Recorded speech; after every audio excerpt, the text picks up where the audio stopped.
Good morning, friends. Welcome to the first weekly lecture of Samachar Manthan program. So, those who are old students, they must be knowing the pattern how we deal with this program. For the new one, you should watch the introductory lecture that is uploaded on the YouTube about what this program will offer.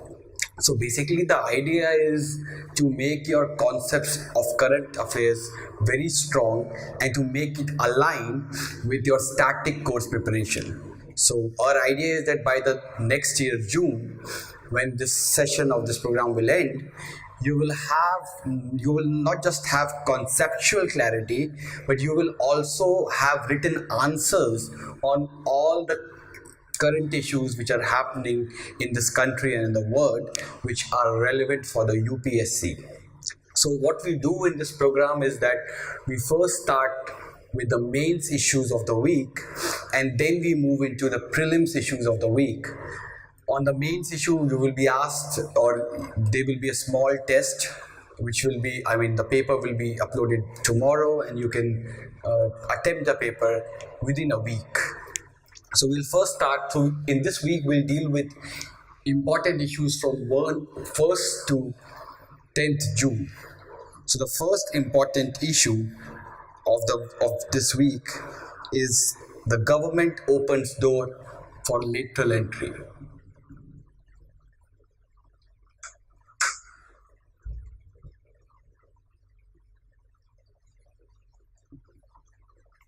Now, this news you must have read on the newspapers that recently government has given advertisement in newspapers where they said that 10 posts of joint secretary level. So this post, joint secretary, actually it is the head of a wing of a ministry. It's a very important post. That is actually, joint secretary is the level from which the decision making part starts, because below that you usually implement the decision, but from joint secretary level you start taking part in decision making process. So it's a very important post. Now most of the posts of joint secretary in India are administered by officers of IAS. Most of them are from IAS, and some of them are from All India Services, and some of them are from CSS or the Central Secretariat Service. But the common factor is that all of them are government servants. They are not from outside the government. They are part and parcel of this government. So first time the government has introduced something like joint secretary level post, and it is available not just for the government servant, it is also available from outside the government, which means a professor of a university or a private sector executive, all of them, or an expert in any issue, scientists and etc., they can apply for the post and they will be employed for 3 years, which could be extended for 5 years. But what the government has said, government has not prescribed any specific qualification. It just said that you had to be graduate, and it said in the advertisement that the government is looking for 10 outstanding individuals who can administer the post of this level. So this lateral entry thing, a lot of people must have been wondering that it's a very, very new concept. But yes, it's a new concept at the joint secretary level, but from 70s and 80s, government have been introducing or government have been bringing individual or experts from outside the government to administer the government post. So we have example of people like Bimal Jalan, people like Montek Singh Alwalia, people like Sam Pitroda, people like Nandan Nilekani. All of them were technically, they were expert, they were economists, or they were technocrats, or they were professionals, or they were businessmen, and they were given very, very important posts. Like Montek Singh Alwalia was appointed once as finance secretary. Bimal Jalan was once India's RBI's governor. So all of them have been appointed to the post. The difference is that most of them are either scientists or they are economists. But for the first time, government has opened posts in different ministries like biotech, like commerce, like rural development, like agriculture. This is happening for the first time that government has opened the posts for a wide variety of people, right? And there has also been support for lateral entry by many committees like first ARC, like Hota Committee, Surendranath Committee, ARC2, Alag Committee. All of them recommended that lateral entry should be introduced at the higher level of government service. So let's look at what are the or what is the why there is a need for lateral entry, or what are the arguments which are supporting lateral entry.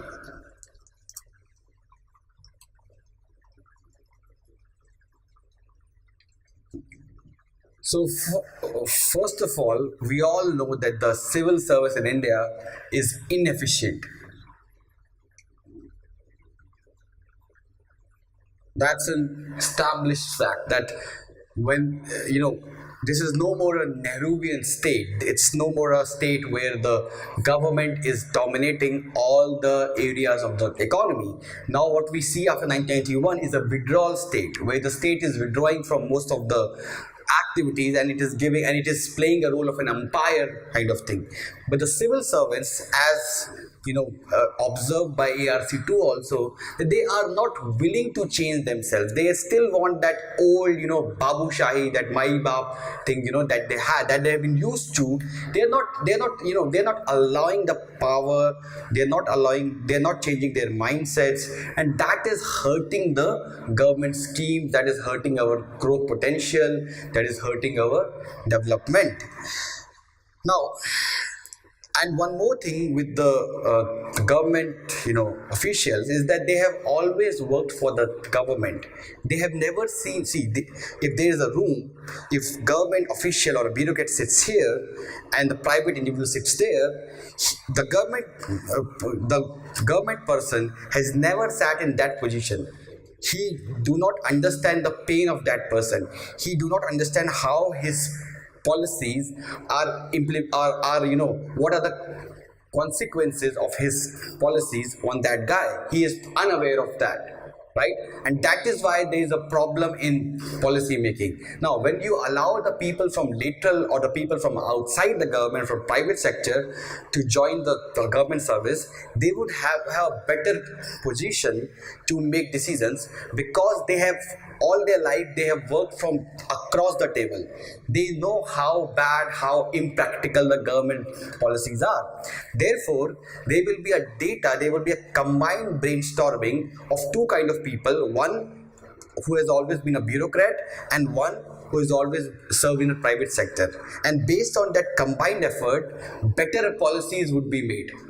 The policies which would be more practical, which will be more to the earth, which will be more grounded, they would be formed, and that would lead to better implementation, and that will ultimately affect the development process of the country. So that is one idea why we need a lateral entry. Next we have is or the second reason why we need lateral entry is that there is some flaw in the IAS recruitment process.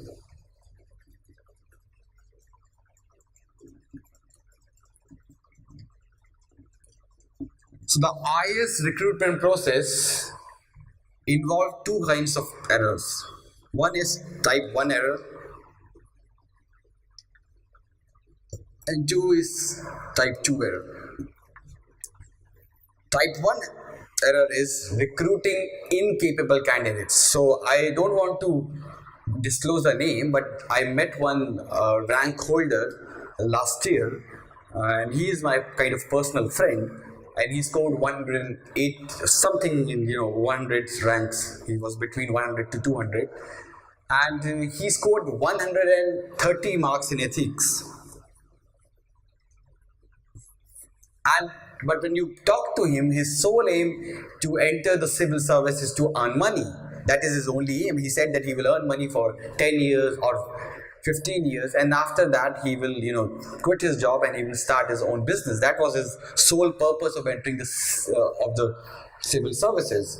And actually that guy said that I will prepare for IAS because in IAS you have more opportunities to earn money. So that was his motive behind, preparing for the exam. So now UPSC has done an error, because it has done a type 1 error, because that person is not suitable to be selected, but because of their error he got selected. So this is a type 1 kind of error, and now that he is selected, definitely he will hurt the growth potential of the country. He will he will exploit the common man. Second kind of error is type 2 error, which is rejecting potential candidates. So a lot of potential candidates who have much more ability than those who are selected are not selected by UPSC because of some exam pattern, something, there is so much subjectivity involved in the exam that maybe at one subject or one paper he loses his marks. So therefore, because of this, lateral entry, how will lateral entry improve the process? Lateral entry will bring in, first of all, those people who have been rejected by UPSC, who were very, very potential people. And secondly, it will bring outstanding talents from outside the government who have excelled in their field. So this is this will definitely improve the scheme of the things. Third reason why we need lateral entry is because of bureaucratic inertia.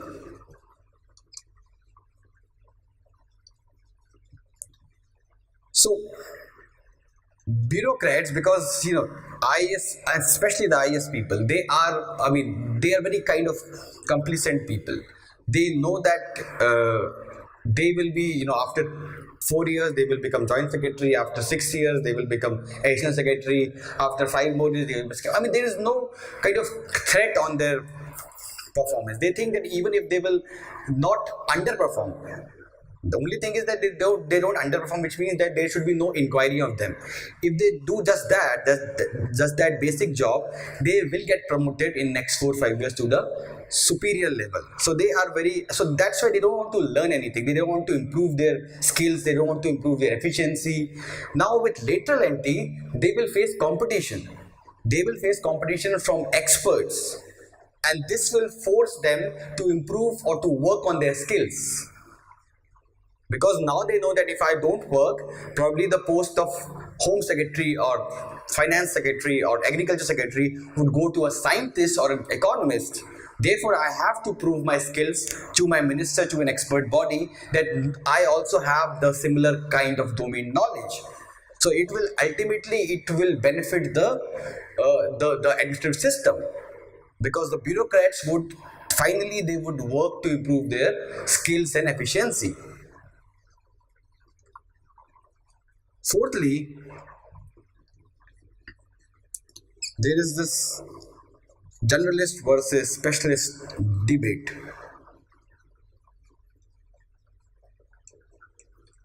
Now, it's a mockery of a system that a person who was a day before agriculture secretary, one day after he becomes defense secretary, and he takes decision of defense on the behalf of our army. So the generals and the lieutenant generals and his admirals work under him, and he decides how much of the material has to be procured, how much of the arms have to be procured. Everything he decides. Right? So this is something of a bad thing. A person who was working in agriculture 2 days back, now he is handling defense. He hardly has any knowledge of defense. Just that because he has cleared an exam does not make him superhuman. You cannot make a person there are people in the army who are working there from last 35 years, 40 years. They have much more domain knowledge about defense than that person who is hardly been in defense from last 2 days. Same goes everywhere. Finance secretary, revenue secretary. even revenue secretaries and IAS who and people who are serving him are IRS people who have been working in that field from last 35 years, right? So with lateral entry and the kind of economy that we are facing, we are now facing a lot of challenges uh, where you require special skills to handle them. I mean, the economy and the world is not so simple now that it was 50, 60 years back. And therefore, all these specialist posts required a specialist. You cannot handle, I mean, you cannot have generalist administer these important domains. Therefore, once we have specialist, he would be in a better position to make better laws. He will be in better position to implement those laws. Now let's look at the other side of the argument, which is what are the challenges or arguments against the lateral entry system. Because any topic which we discuss in this program, we bring both sides of the picture. Because when you write an answer in your exam, you cannot just praise the system or you cannot just criticize the system. You will have to have a balance in your answer. You will have to present both sides of your argument. Only then your answer will be complete. Your conclusion could be anything. It could be in support of that topic, or it can be against that topic. That depends on you. But in your body, you will have to write both sides of the argument, especially in debatable topics like this.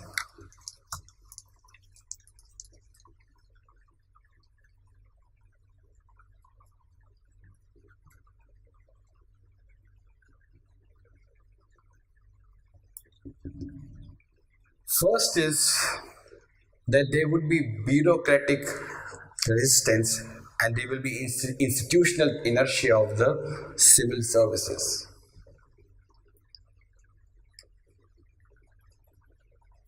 So, as you know, that IS people have, from last 70 years, they have not been able to, you know, give up their power. I mean, there is this proposal by IAS people that IAS, Indian Audit Account Service, that CAC should be from their service, because CAC, I mean, they are the experts of auditing and accounting. But IAS people have not concluded that. IAS people are not willing to leave the post of CAC. Same goes with many other posts. Now with this also, IS people will not, they will not yield their power so easily. They will not give up their power easily. They will not cooperate with the new entrants. And when they will not cooperate, the whole system will fail. Because you need cooperation of the secretary, because the people who will be recruited are at the post of joint secretary. When the additional secretary who they will report will show hostility to them, if this additional secretary will not assign him any important work, then that whole little system model will fail. Because there are so many joint secretaries in Government of India. Some of them hardly have any work. If these joint secretaries are shifted to that wing by the secretary of the department, then he will not be able to use his potential, right?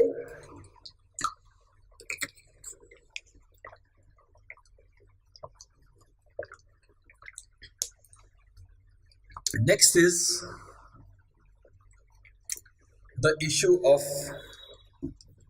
favoritism or nepotism. This is the most important and strong argument against the lateral entry system, because right now we know that there is UPSC, and UPSC is with it is a fair, it established its credibility in last 65 years. There's never been any allegation on UPSC. It is conducting the exam very fairly. It is recruiting the people very, very fairly. But when this lateral entry thing will start, there will be influence of government in the selection of individuals, and probably we will have a situation where not experts but party people who are close to the government, they would be appointed as the joint secretary. So there would be a lot of kind of people who are not given this MLA or MP ticket, or who are not being made minister. to kind of appease them, this joint secretary lolly will be thrown to them. That okay, we will not make you a minister or a member of any commission, but here's a good job for you. You can be appointed as joint secretary. So we have examples of that. We have guys like Sambit Patra who are made director of ONGC with no experience of oil and exploration. We have example of people like Mani Shankar Iyer who have been appointed as MP of Rajya Sabha, nominated MP because they were expert on something or something else. So that has been happening. So with this lateral entry system, this could even further this phenomena would be further given a boost.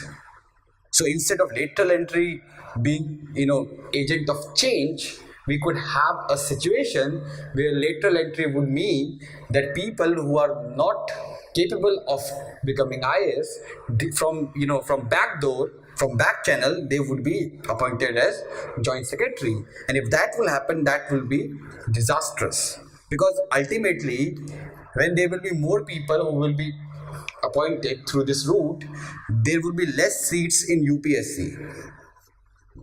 So it will definitely kill merit. It will kill merit if this thing happens.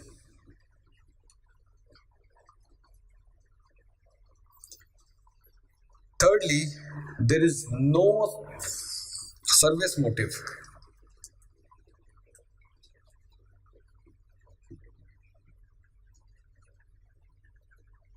So the people who are appointed from the private sector, they would use this post just to enhance their CV, because ultimately they don't have any training, they don't have any motivation. Usually many of the bureaucrats are they are very well motivated by the idea of public service, but when you bring these private individuals here, they would be more interested just in, they think that it will serve 5 years as joint secretary, probably it would give a boost to their corporate careers, and ultimately it will not benefit the system. Fourthly, it will promote private interest. Now let's understand this point with an example. Suppose a guy from Reliance was appointed as joint secretary exploration in the Ministry of Petroleum, right? Now that person knows that after 5 years he will have to go back to Reliance because that is his mother organization. So as joint secretary exploration, he will definitely give some extra benefit to the, is not definitely but most probably he will give some extra benefit to the Reliance, and that would that would increase the seats of nepotism in the whole system, right? That would lead to the problem of nepotism. Next we have is next point is relevant experience. So this is what the bureaucrats say. They say that because we are transferred every 1-2 years, we don't develop domain knowledge. And if we are given this kind of, if we are in a ministry for 6, 7, 8 years, we will perform equally good as those people from the private sector do. So they say that rather than lateral entry, what you can do is that you can fix a domain of these bureaucrats, that this guy will stay for 10 years in Ministry of Finance, this guy will stay 5 years for Ministry of Defense, so that he develops and domain knowledge about that ministry or topic. And lastly, this is a point raised by a lot of activists, that what will happen to reservation?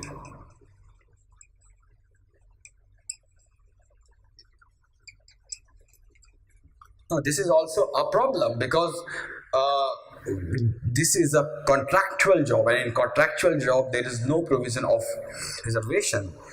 And if in future most of the people would be appointed from lateral entry mechanism, then it would mean that there will be less number of SC, STs and OBCs at the top layers of the government. Already they are underrepresented. With this, they will be further underrepresented. So a lot of activists are saying that this lateral entry system will kill the idea of reservation. Now, Now that we have seen both sides of the argument, how should we write an answer if there is a question asked on lateral entry? Should we strictly reject it or should we accept it? So we should have I mean, when you have to write both sides of your argument, and in the end, at the way forward thing, you will have to conclude your answer with a balanced argument. So balanced argument could be that lateral entry is the need of the hour for sure, and the reasons we have seen in the argument part. But we have to ensure that the system is foolproof. So what we can do is that we can have an autonomous commission which will have people from different fields, experts, some people from the government, and that autonomous commission will select the candidates. And the interference of government on that autonomous commission should be zero, like we have in UPSC. Right? There should be zero interference of government on this autonomous commission, so that they can select the best candidates, the people who are just selected on the basis of their merit and not because of any other consideration. Secondly, what we can do is, because when if we want to give this lateral entry thing a chance, we will have to weed out inefficient officers.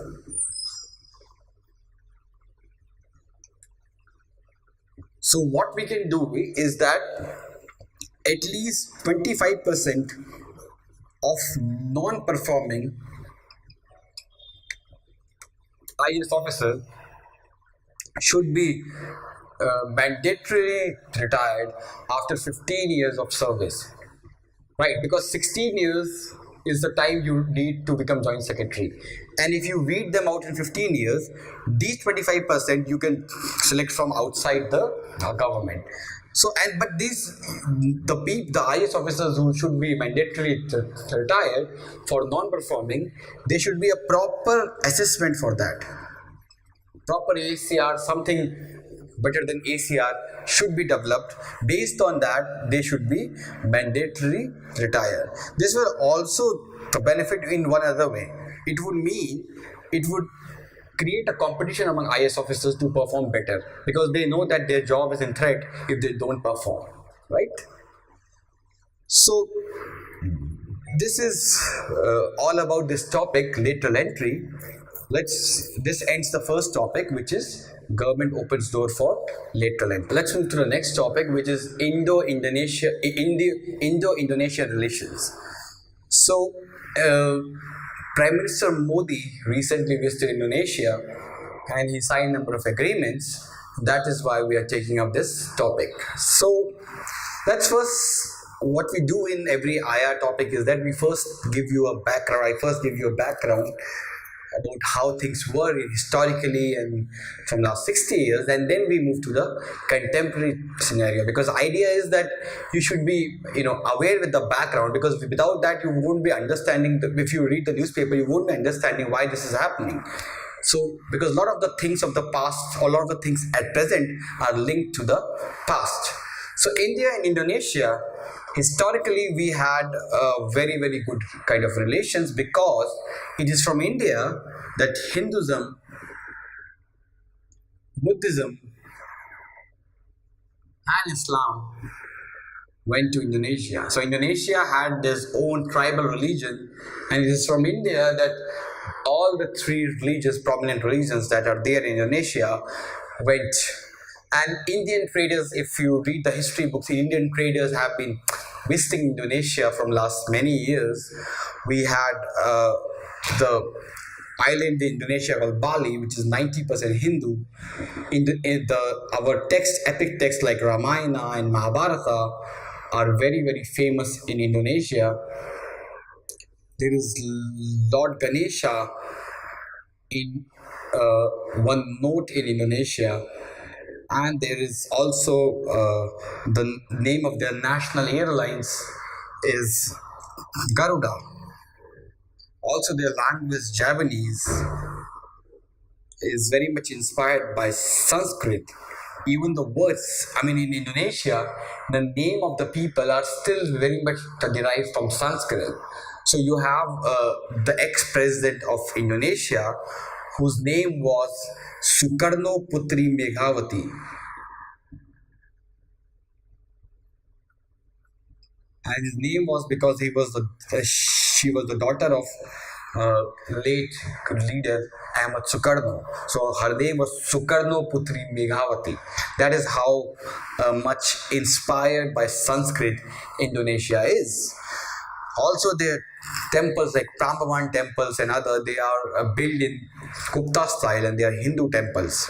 So even after this cultural thing and all everything, when India became independence, Nehru had a great dream of Asian and African solidarity. He wanted that because the Asian and African countries are poor, they are all have been colonized, so we should all unite, because when we will be united, we will present a strong block to the Western worlds or the Western powers.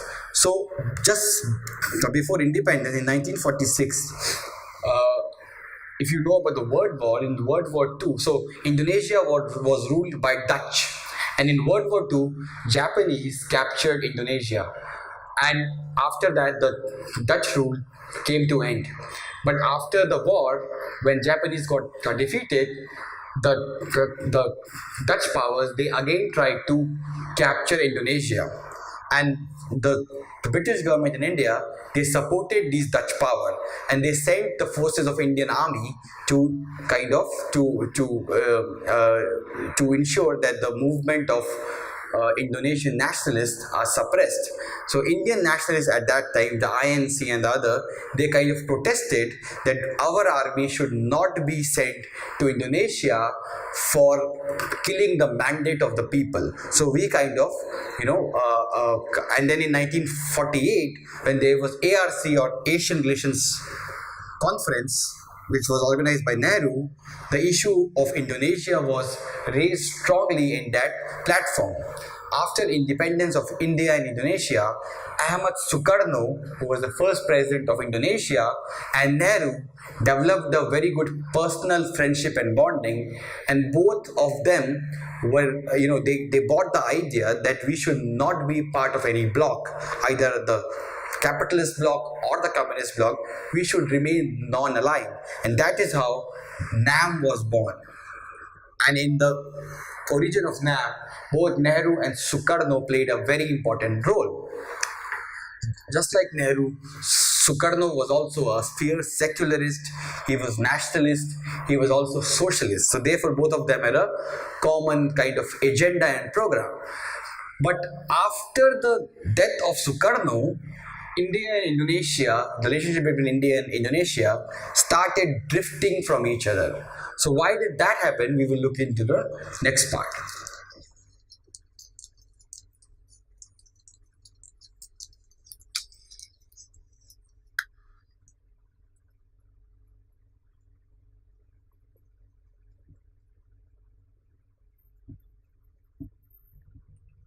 So after Sukarno, Suharto came to power, and Suharto was a very, very, he was a capitalist. He was a fierce capitalist. He wanted to, develop very close relations with the West, and therefore Indonesia became part of SEATO,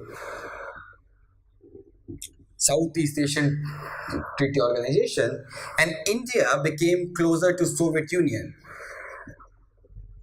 And India, to in theory, it remained part of NAM.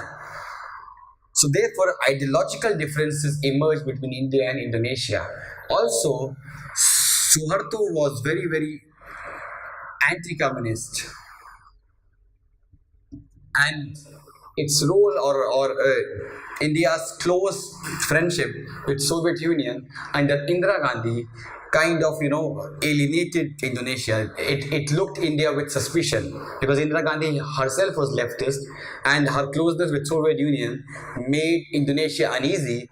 Therefore, Indonesia became close to Pakistan, and therefore in 1965 and 1971 war, Indonesia supported Pakistan rather than supporting India. Also, in 1980s, when India started to look at Andaman, when it started to understand the strategic seriousness and significance of Andaman, and it started to develop its naval and arm base in Andaman, it I mean, uh, it made Indonesia uneasy again, because Indonesia, or Sumatra, is just 80 kilometers from Andaman. Sorry, 80 miles from Andaman. Therefore, India's defense activities in Andaman also alienated in Indonesia from India. But things started to improve from 1990s.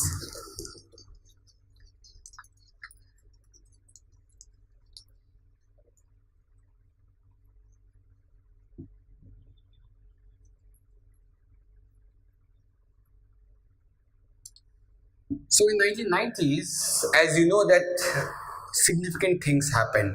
First of all, Soviet Union collapsed. Secondly, India started a new policy of look east policy, where it started to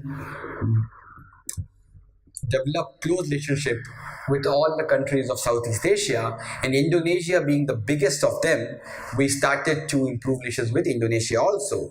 So in 1997, India took several steps, like it participated in multilateral forums such as ASEAN Regional Forum. It also established Indian Ocean Rim Association, in which Indonesia was member. Uh, India also established Indian Ocean Naval Symposium, of which Indonesia is a member. We also started joint naval exercises with Indonesia in 1989. Sorry, in 1991, and it was there in the Andaman Sea.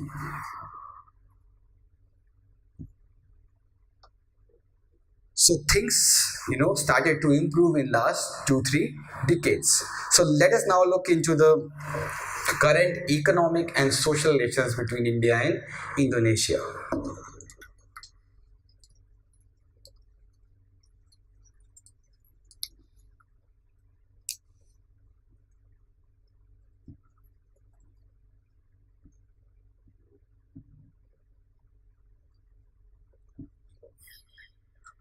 So when we talk of economic relations, Indonesia is the second largest trading partner in ASEAN.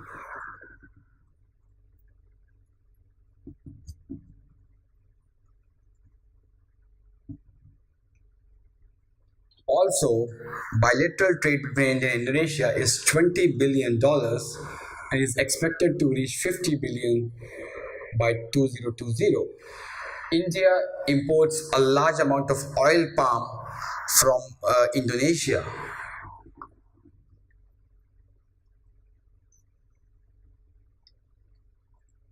Also, India is one of the biggest investor in Indonesia, and we have invested around $15 billion in Indonesia.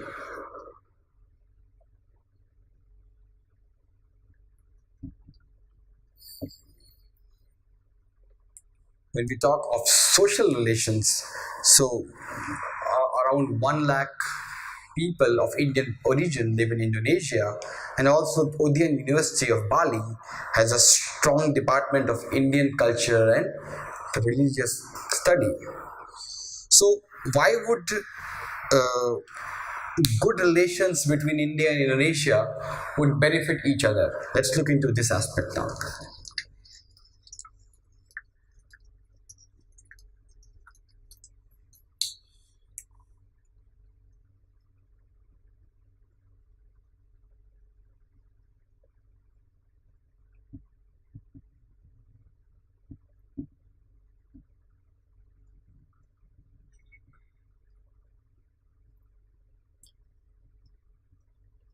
So first of all, look at the strategic importance. See, Indonesia has access to the Strait of Malacca, right? It is the largest archipelago in that Indian and Pacific Ocean, and both countries require each other, because India requires Indonesia for countering the Chinese influence in the Pacific area. We require close cooperation within Indonesia. We also require close cooperation with Indonesia for managing the Strait of Malacca. Now, Strait of Malacca, as you know, if this is India, this is the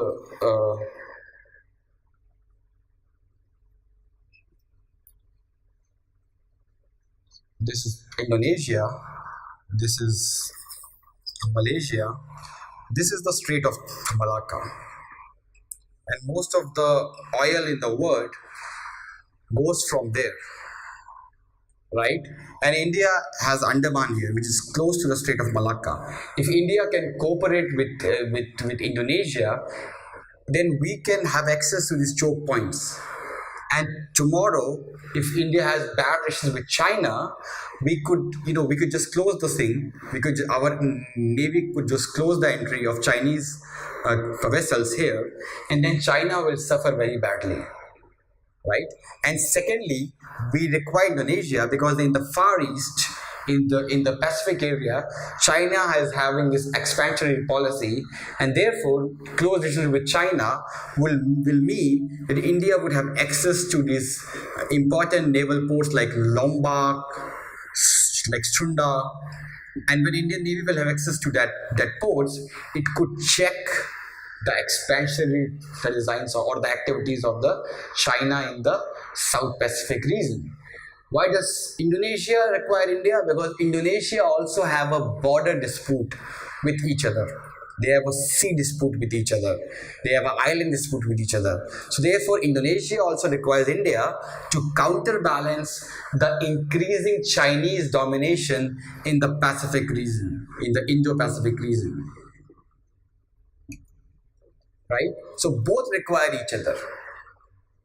Indonesia requires India to counter the Chinese. India requires Indonesia to play an important role as a security provider in the Indo-Pacific region and to check the activities of China in the Indo-Pacific region. Because see, ultimately what China is doing, China is expanding in the Indian Ocean.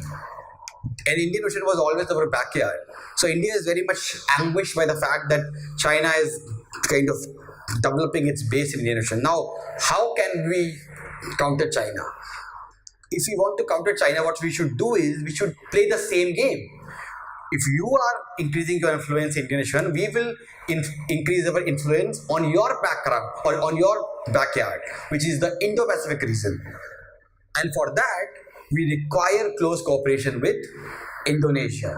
That is a must.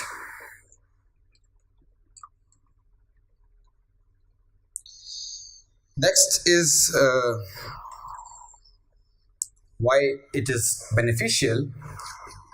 Second is socio-cultural.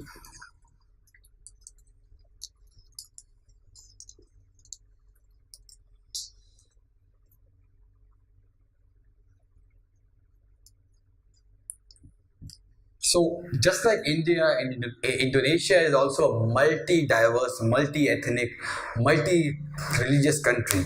It has largest population of Islam in the world, but it follows a very moderate form of Islam, and it has been a very good model of how a multilateral or a multicultural state should behave, because its constitution is secular. It has always treated its minorities with respect, and it's same like India is multicultural, it's secular. We have also been following the policy of live and let live. But over the last few years, both in Indonesia and in India, there have been a rise in the what you call as intolerant forces in both these countries. So both these countries could share their expertise with each other. Both of them could share how they have controlled this, how they have treated and everything. This they can share with each other. They can share their positive experiences. They can share the areas where they failed, so that the other country can learn a lesson from them. Third is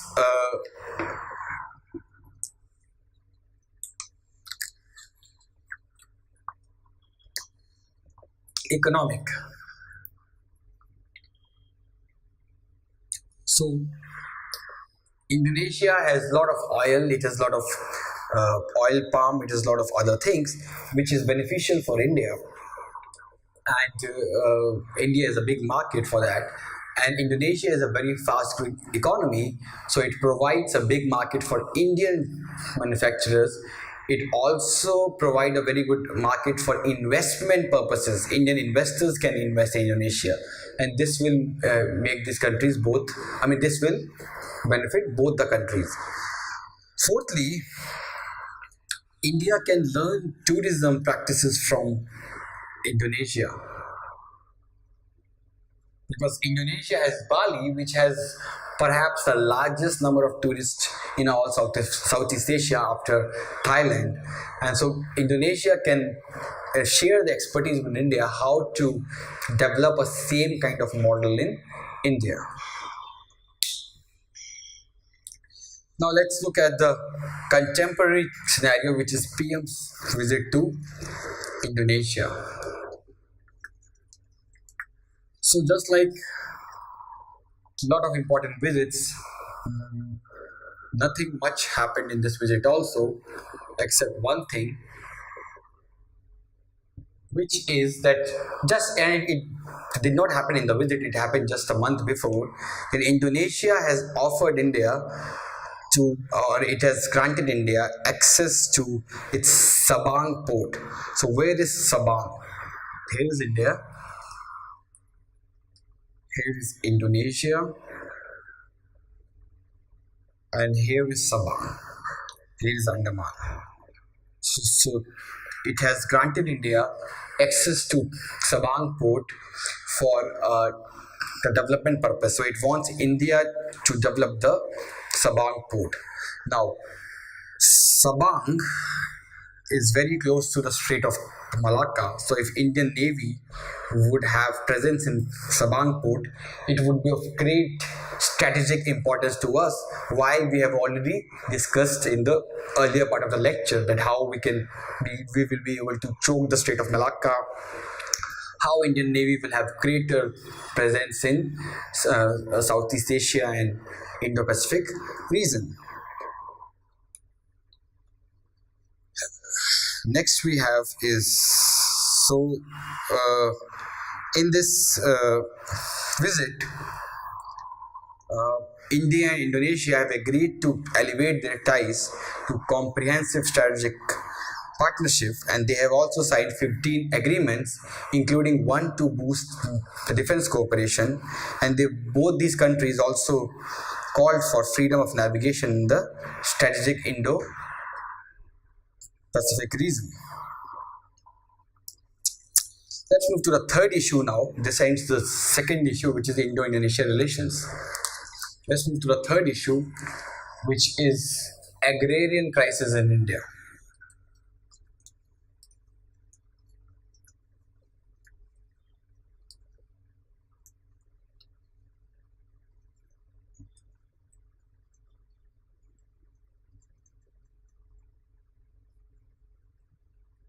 So Indian farmers, as you know, from 1st June to 10th June, they were in strike, and they went for a 10-day strike, and a lot of farmers were protesting all over India. So what led them to protest? What is leading to this agrarian crisis in India? We will look into factors, and then we will look into what solutions are needed. So first of all, let us look at the factors. So first factor is that real wages of income or of farmers have depreciated.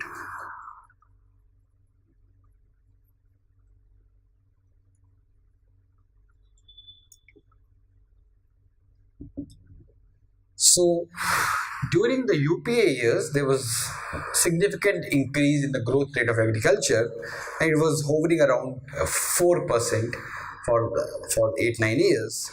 And the farmer's income during that period increased at 5% per annum, the real income of the farmers. Now, since 2014, the real income of farmers have actually decelerated, right? And because their real income is decreasing, that is why they are protesting, because nobody wants their real income to be, depreciated. Though everybody wants that their income should there should be some rise in their income every year. When you work in a corporate, you always expect that after 1 year your income should be increased. But if your income is 50,000 last year and next year is 45,000, you will definitely be upset, right? And that is why farmers are also protesting. Second reason is crash in prices.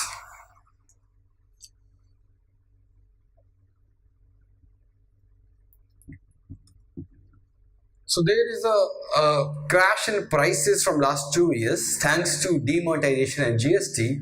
Demonetization have curbed the demand. There was high because of lack of cash. There was lack of demand, and because of lack of demand, the prices have fell. And GST it disturbed the supply chain of agriculture, and that also affected the prices. Third reason why there's crash in price is because of cobweb phenomena. Now, what is cobweb phenomena? For the students who were part of old Manthan program would have been aware of. I had discussed that in one of the lectures. For new students, let me explain it shortly. So, see, what happens is that usually when the price of any commodity increases massively, like what you call as top goods, top is tomato, onion, and potato, they always face this artificial scarcity, and because of the scarcity, the price of these goods increase significantly. When the price of these goods increase significantly, it signals the farmers to produce more of these goods. So what the farmers respond is they significantly increase the production of these goods or these crops. When they significantly increase the production of these crops, it leads to overproduction. And because of overproduction, if you understand it by simple supply and demand model, so this is supply and this is demand. When you increase the supply and this is the price would fall. See, the price would fall.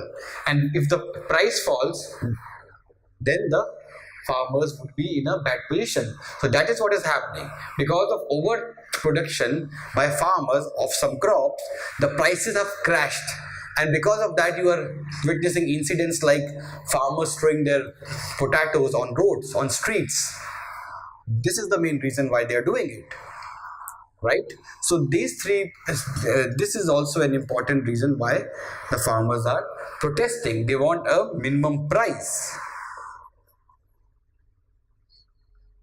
Next reason why they are protesting is lack of cold chain and infrastructure facilities.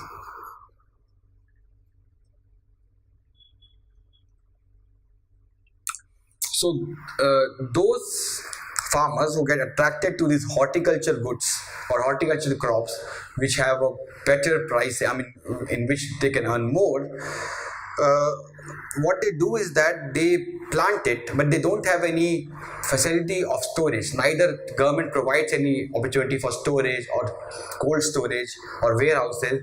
Ultimately, it leads to what? It leads to wastage of most of their crops, and that also hurts them very badly. So the post harvest loss is very high in India. Fourth is unfavorable loss.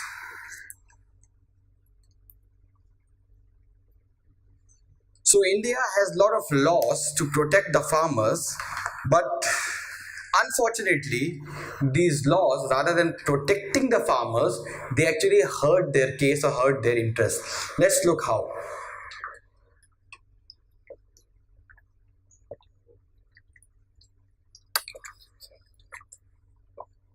First act for which is favorable to the farmers is the Essential Commodities Act. So what does this Essential Commodities Act do?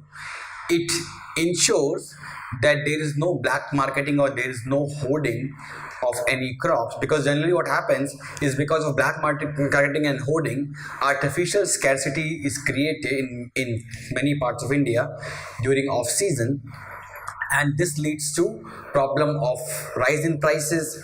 It also leads to problem of drought and famines. So therefore, to fight against this problem, this act was introduced. But the problem is that Essential Commodities Act prevent hoarding, and this adversely affects the private investors who want to invest in warehouses, because every year what government do is that government invokes this ECA on any crop. So for example, in 2018 ECA was invoked on potato.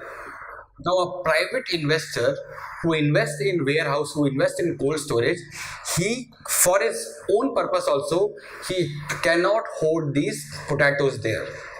And since he cannot hoard these potatoes there, and his purpose is not black marketing, his purpose is to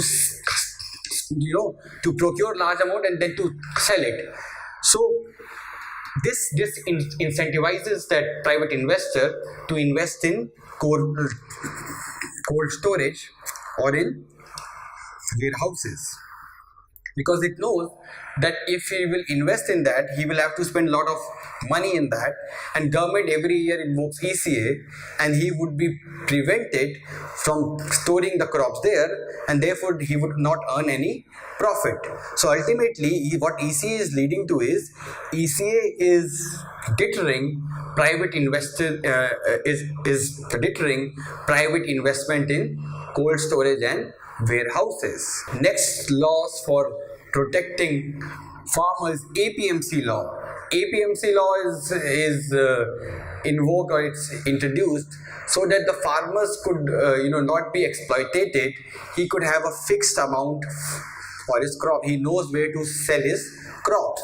But APMC, as you know, has a lot of problems. There is cartelization of traders there, and because of this cartelization of traders, these traders make a lot of commission in between. So when the price of the crop increases, the farmers don't benefit from them. It is these traders who get profit from that increased price.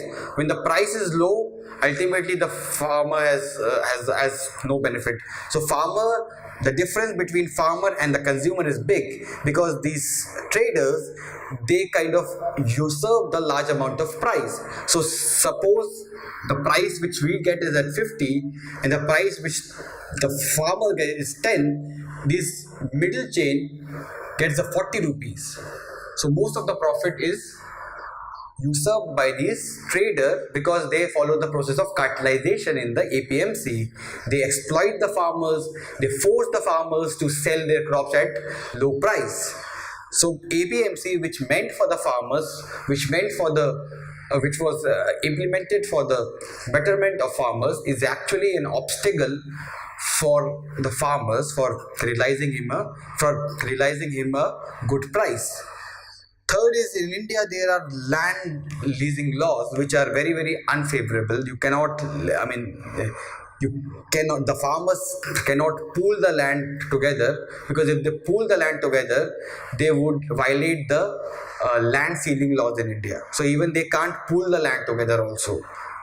So land reform laws, which again was introduced for benefiting the farmers, is hurting them thanks to the adverse economies of scale.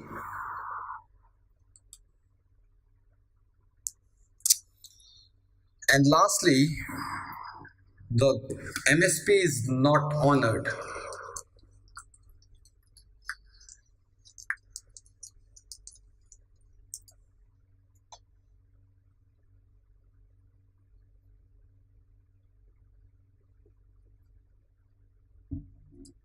So MSP, as you know, that it is introduced for only 26 crops, and they actually also asked this question in this year prelims.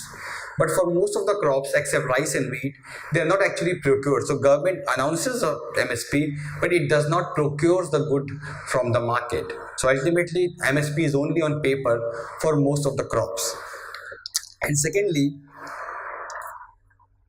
MSP is only given to the owner of the land. It is not given to the tenant. And most of the land in India is still by the tenant. And he do not get any kind of MSP. It is the owner of the land who gets the MSP. So that is also, MSP is not benefiting a lot of farmers. And also MSP has not increased significantly in last 4 years.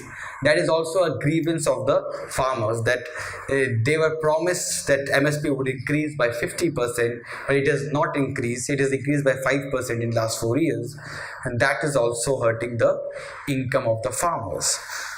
So what is the way forward we require?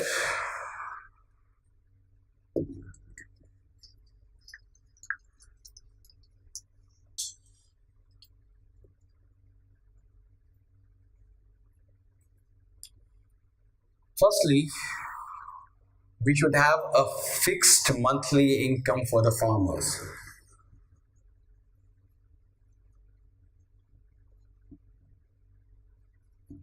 So as you know, the farmer's income is very, it depends on rain, it depends on price, it's very uncertain. So let's have a, like the UBI model, we could have a fixed income model for the farmers, where the farmers is assured that he will get at least 2,000 or 3,000 per month. Rest is his own kind of hard work, but we should ensure that they should get a fixed monthly income. Secondly, the government should create future market, and they should invest in cold chain infra.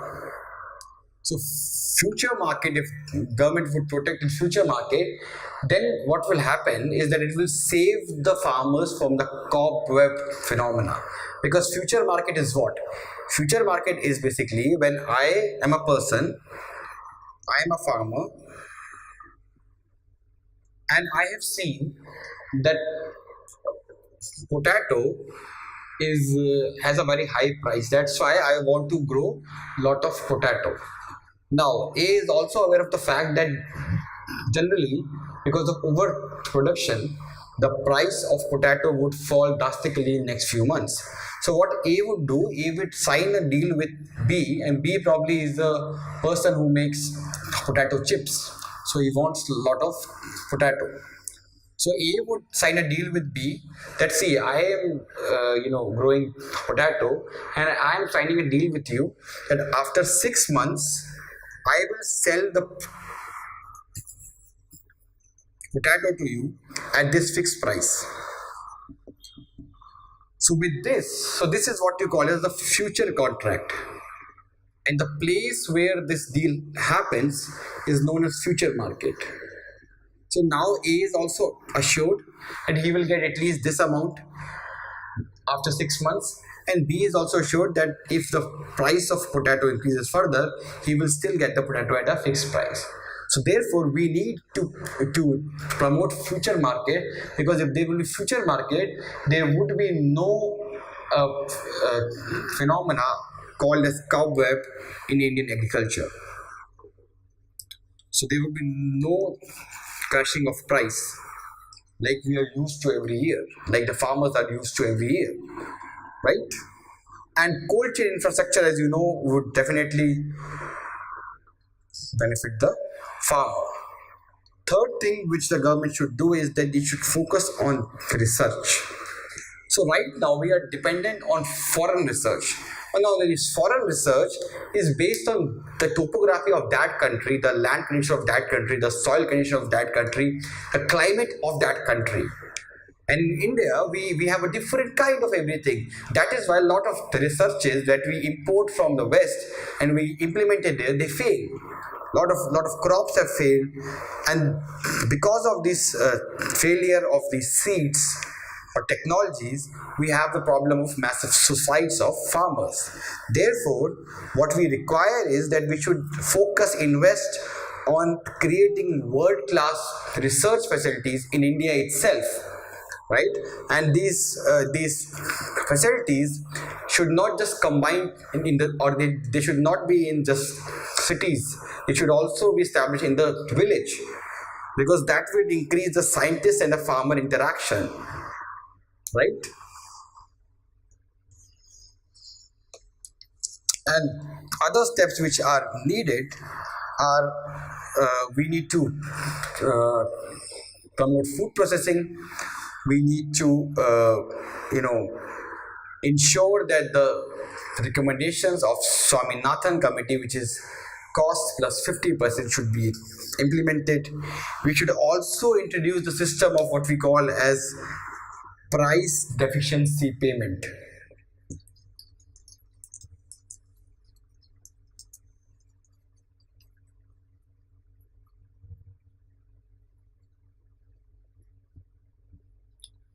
So this price deficiency means that because a lot of MSP, as you have discussed, for a lot of the crops, the government does not procure these crops.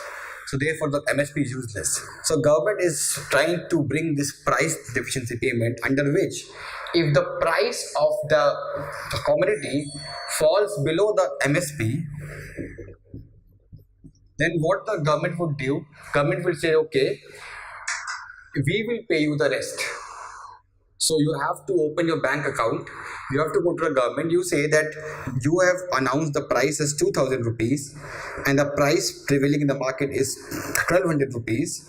So what government would do is government would automatically transfer 8,000 rupees of subsidy on his bank account, right? So then the need of MSP would be over, because you can see government does not procure the crop because it does not have a storage facility. So with this PDP system, this storage problem, there will be no need of storage because the government just have to pay the price, and it will help the farmer also, because farmer will be getting the MSP for all the crops which are, or all the crops for which MSP is announced by the government.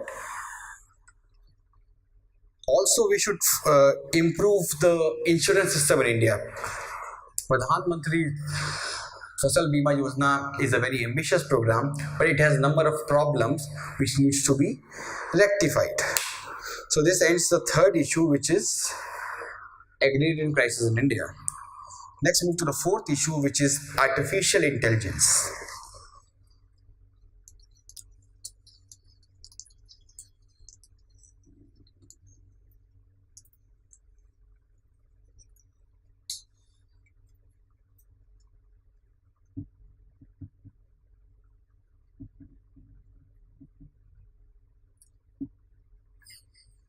So why was artificial intelligence was in news? Because there was this paper which was written by Niti Aayog, and this paper said that or this paper said that we should focus, or the government in India should focus on kick-starting the artificial intelligence ecosystem in India.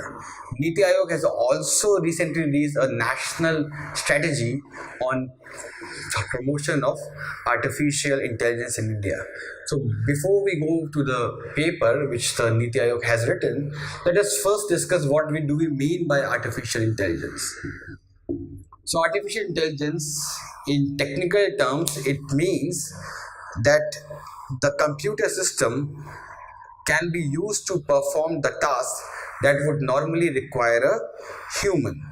So let's understand what AI is through a layman language. So suppose that you want to catch a flight, and when you go to the airport, you sit in the plane, then there's an announcement in the flight that you should keep your you should keep your phones in airplane mode, right? And then after hearing that voice, you do it manually.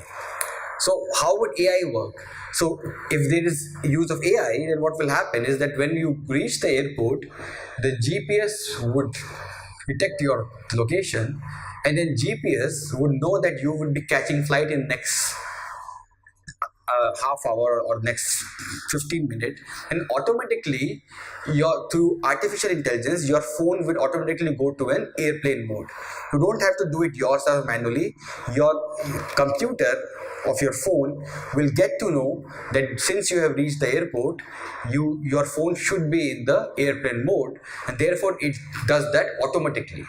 So this is what we call as artificial intelligence, which is that the computer is doing the work which the human is supposed to do.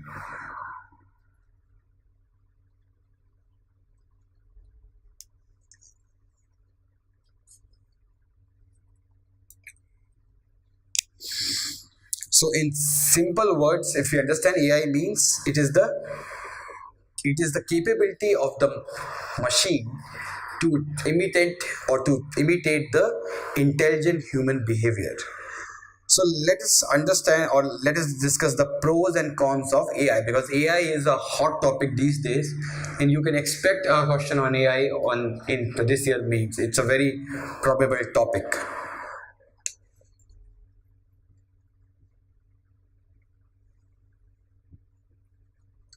So first advantage is that it helps you in dealing with mundane tasks.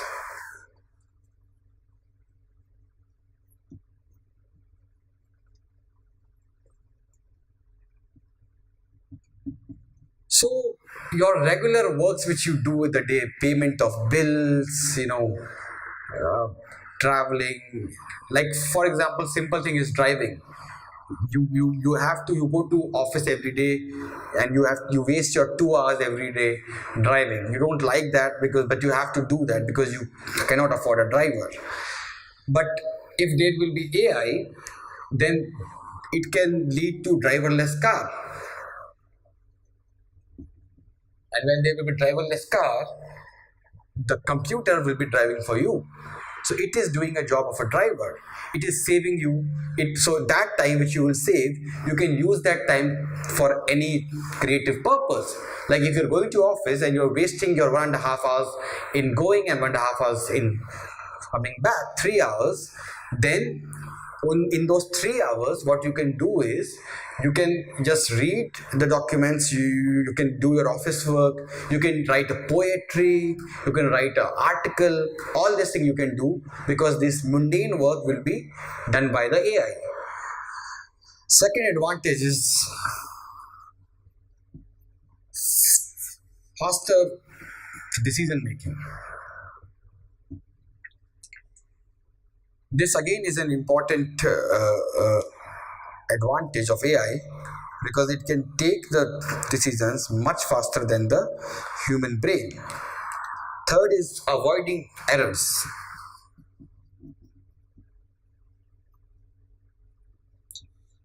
So when you do this job of probably data collection, or when you do this job of all these things, I mean, human errors are prone to take in. I mean, it's prone to take place.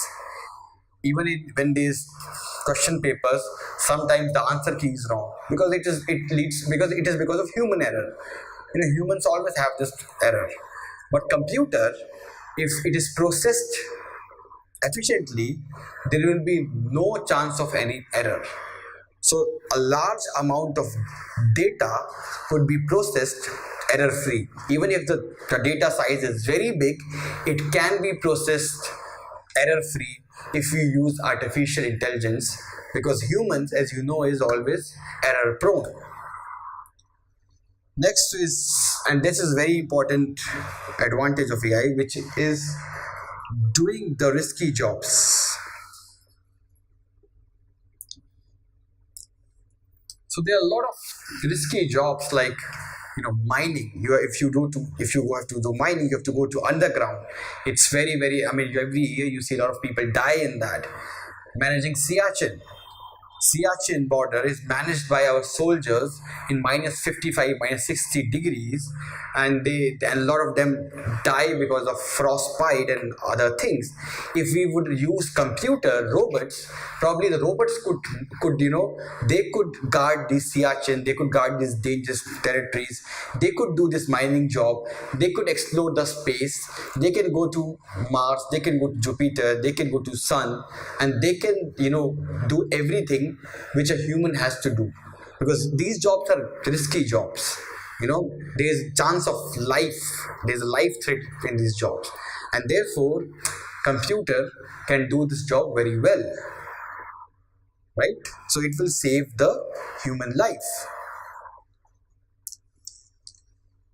It will ensure that humans don't work in the hostile conditions. Now let's look at the disadvantages.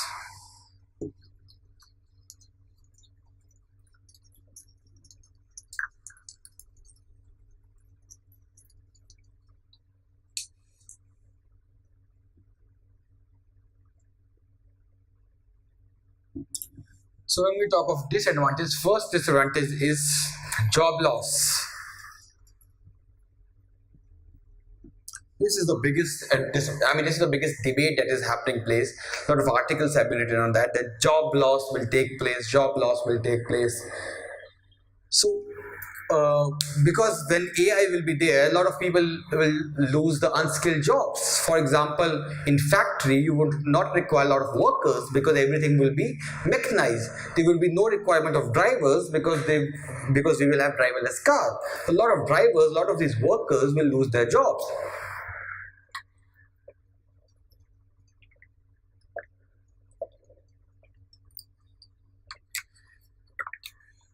Second thing is distribution of power. So most likely in the most developed countries will have more access to AI, and therefore nations that are in possession of AI, this would increase the inequality in the world. It would also since AI carries the risk that in the minds of some of taking away control of from humans, that is, it would dehumanize the humans. So that is also a big threat. Third is lack of judgment calls. So a computer could never have the same kind of emotions, the same kind of human consideration that a human would have. For example, in Australia, there was a bomb blast last year, and all of the people were kind of running to take taxis, to take Ubers. And since Uber prices are basically they are decided on the basis of automatic demand supply model, which is proper algorithmic model, the prices increased significantly, massively in that period because it was based on the computer calculation. If it would have been human calculation, human would have never increased the. Probably they would have said, okay, because it's an emergency, let's you can sit in a taxi for free, no problem.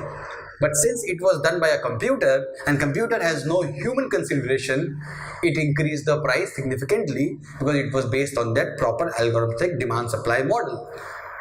So that is why in these situations, precarious situations, artificial intelligence could be dangerous. Next is that there has been some threat that AI can enslave us. So if AI can, if it goes in the hand of those people who are dangerous to the world, they can even the robots can also enslave the humans. So what is the way forward?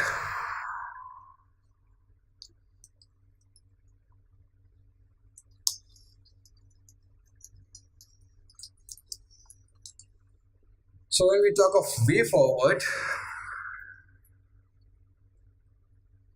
first of all, see, AI is something which is need of the hour. We need that, but we should ensure. First of all, we should ensure that the people, these unskilled people, they are trained adequately, so that even when AI takes their job, they could be shifted to the other jobs. They could shift it to a more skilled job. So first thing required is skilling of unskilled people.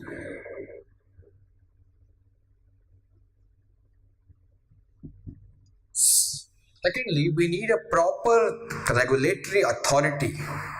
We need proper government regulation. So a lot of experts have suggested that there should be, uh, you know, all these AI researchers, they should involve ethicists with them. So ethicists should be involved by researchers of AI.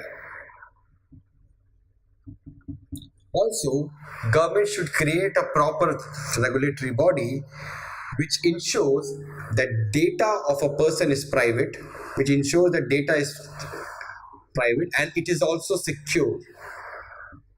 So security of data and privacy of data is a must, and we need a regulatory agency in each country which is there for that job. Now let us talk about what does this Niti Aayog paper talk about.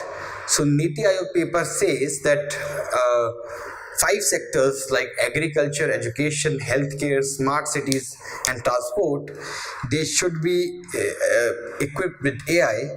And it says that in India we have a very right now the infrastructure related to AI is very dismal. It says that there are around 50 AI researchers in India in different institutes like IIT, and they are like very few. And they say that only 4% of India's AI professionals are trained in emerging technologies, and therefore we have been not been publishing good papers with respect to AI. I mean, we are publishing very few papers, and they are not of very high quality or high academic value, and therefore it recommends that India should have a structure which includes a network of basic and applied research institutions and a CERN like multinational laboratory body that would focus on global AI challenges. So this ends the fourth topic, which is AI or artificial intelligence. Let's move to the next topic, which is centered to start measuring green GDP of states. So before we go into the news, let's discuss what is green GDP. So green GDP as a concept means in simple terms when we measure the GDP minus the environmental damage which has taken place during 1 year, we come to the concept of green GDP. So it's GDP minus the environmental damage or degradations that are done in 1 year. Now, how do we measure the environmental damage? So there are three ways. There are three process. It's a three-way process. How we do that? So first way we do is first step which we take, or the first step which we do is physical accounting. So first thing, so suppose there is a state of Bihar. So first thing we'll do is we'll estimate the total environmental area that is there. So because you cannot estimate price before you don't know how much environmental area is there in a state. So we will calculate the total number of forests, the trees, the rivers, etc. and etc. The first estimation is physical accounting. Second step is monetary valuation. So in this step, what we do is that we do an estimate of what is the total value of this environmental wealth. How much for this forest, how much is the tangible benefit that we get from this forest, how much is the intangible benefit that we get from this forest, how much is the tangible benefit that we get from a river, from a pond, how much intangible. We kind of calculate that. And the third thing what we do is after we have calculated the monetary terms, we integrate that into GDP. So, for example, GDP is 100, and monetary valuation is done, and then we will see how much is the change in 1 year. So, suppose in X year, the monetary valuation is 100 crores. In Y year, it is 80, or in the next year, it is 80 crore. It means in 1 year, we have damaged 20 crores of environmental wealth. So once we estimate the net aggregate in change, we minus that from the GDP number. So if GDP is 100 crores, we know that 20 crores of environmental wealth has been damaged over 1 year. So we will subtract that from that 100 crore, and the total clean GDP of a country would be 80 crore. Right? This is how we calculate the green GDP. So, why should we have green GDP? First of all, let's look into that matter. I mean, things like green GDP, they are good for, they are a good mains topic also, and they are also good for essay. In essay, they can ask about green GDP. You know, should GDP be replaced by green GDP? They can ask. This is a very good essay topic also. So you can attempt an essay also on this topic.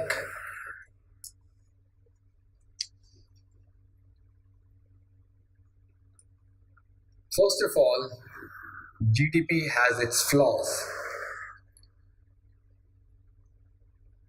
So GDP only it only measures the monetary wealth of a country.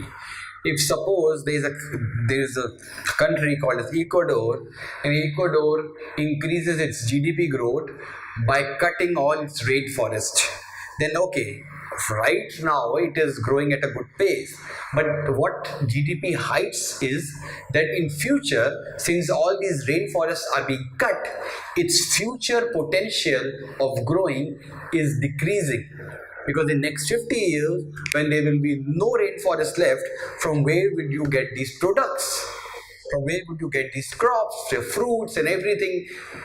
And it would also lead to increase in temperature, which will ultimately hurt the growth potential or the working conditions for your labor force, and all of them would decline GDP in future, right? So GDP is not an adequate concept to measure the welfare of the people, because ultimately if you're damaging the environment for giving boost to GDP, it will hurt your long-term growth potential. Second reason why we need green GDP is because of interrelationship between market and nature.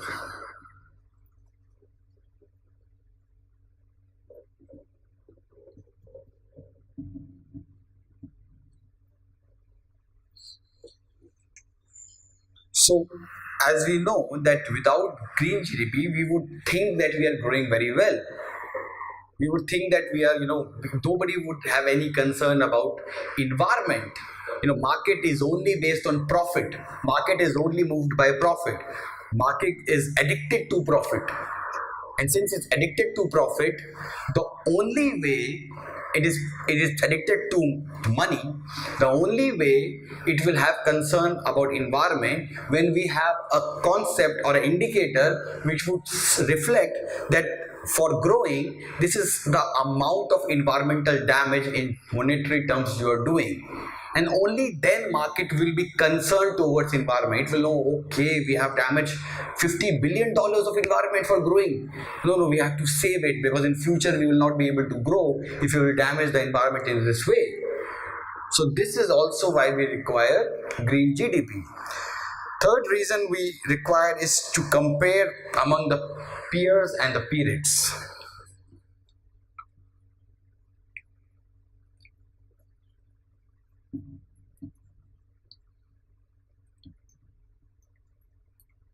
So there are two countries. One is Cuba, and one is any Western country, and Western countries show a very good GDP growth, but it is also doing a lot of environmental damage. And Cuba is not growing very well, but it is having a sustainable growth.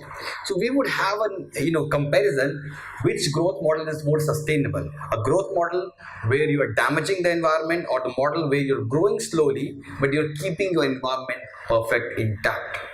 That is also it will have a good indicator of comparison among the countries of the world. It will also motivate the countries that countries will say we will not just focus on GDP growth, we will also focus on green GDP growth, because otherwise it would not reflect good on our part at an international arena, right? So they would be forced to focus on conserving the environment. And last is accountability. So with green GDP, we could punish, or we could take those countries into task who are creating a lot of environmental damage. We could apply sanctions. We could, do something, because right now we can't do anything, because we don't know how much damage each country of the world is doing to the environment. So with green GDP, we would be able to make those countries, high polluting countries, accountable. What are the challenges which are being faced, or what are the challenges in green GDP?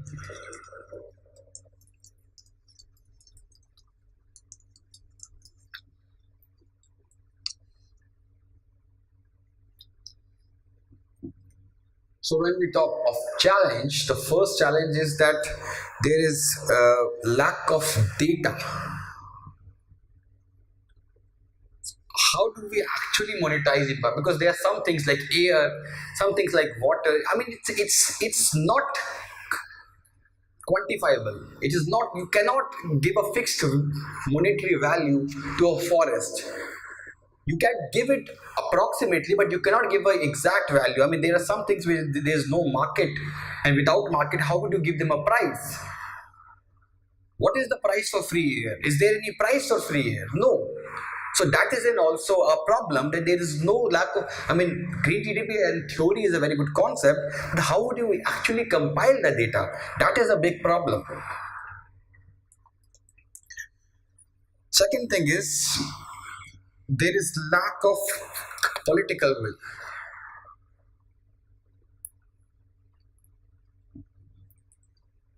So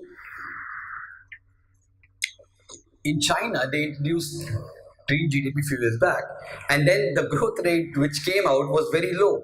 And China said, no, no, now from next year we won't be doing this exercise. So the government, they, because they, most of them are democracies, and they want, to show a very high growth rate, and therefore they are obsessed with GDP.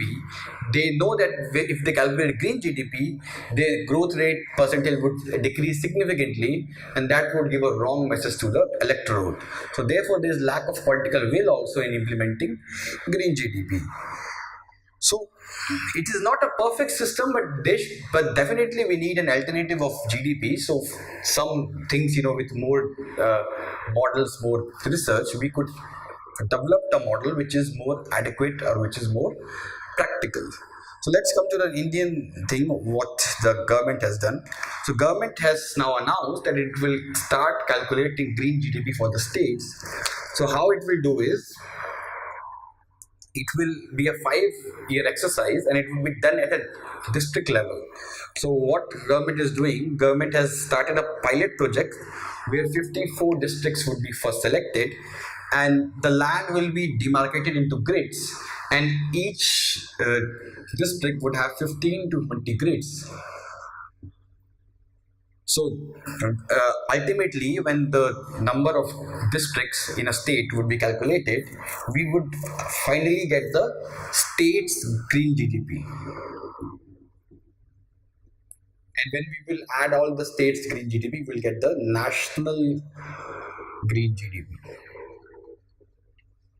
So this green GDP would be used, or this would help the government in number of policy decisions, such as compensation to be paid during land acquisition, calculation of funds required for climate mitigation. It will help the government in deciding a lot of policy decisions. Let's move to the next topic, which is, should the office of governor be scrapped?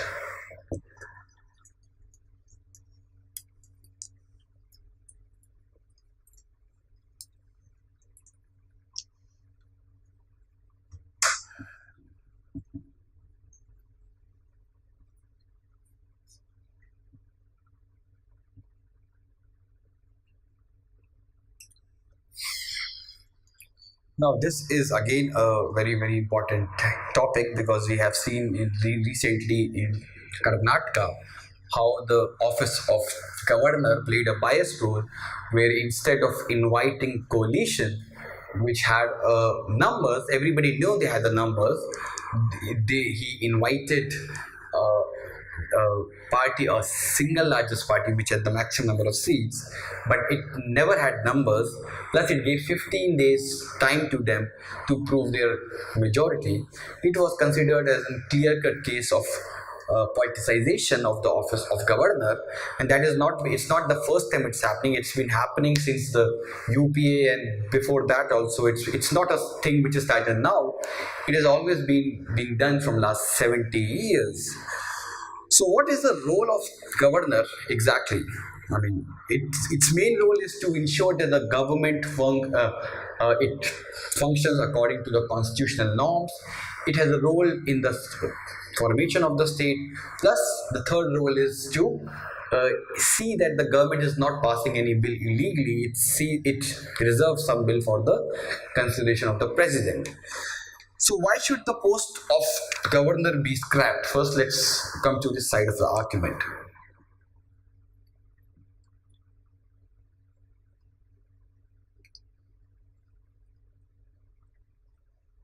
So firstly, it has become a retirement home for the politicians.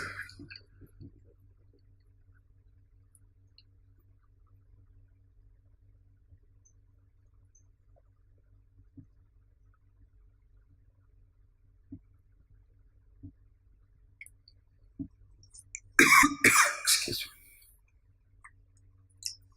Any politician which gets defeated in an election, if its party is in power and center, he is accommodated at the governor position. So we have examples of Sheila Dikshit, who was made the governor of Kerala.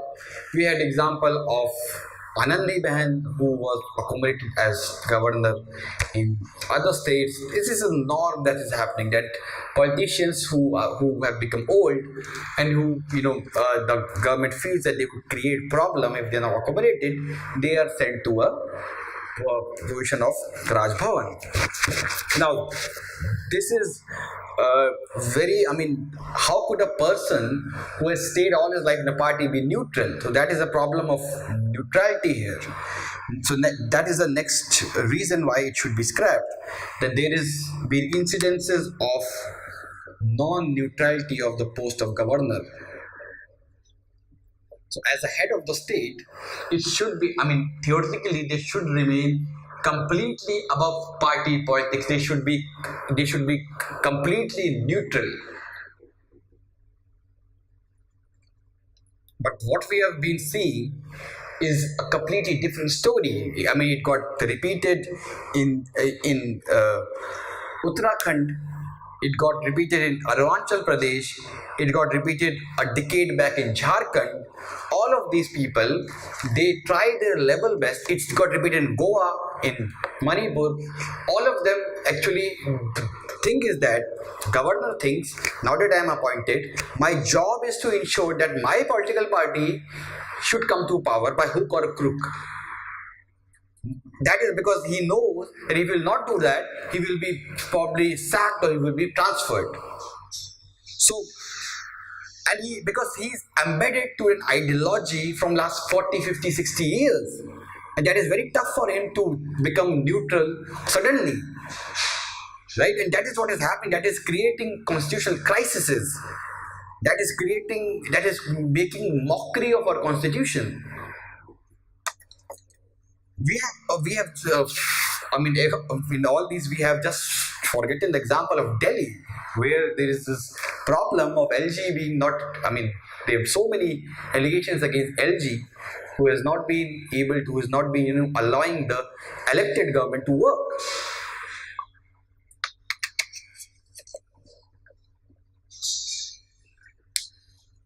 Next is that circumstances have changed in last 70 years.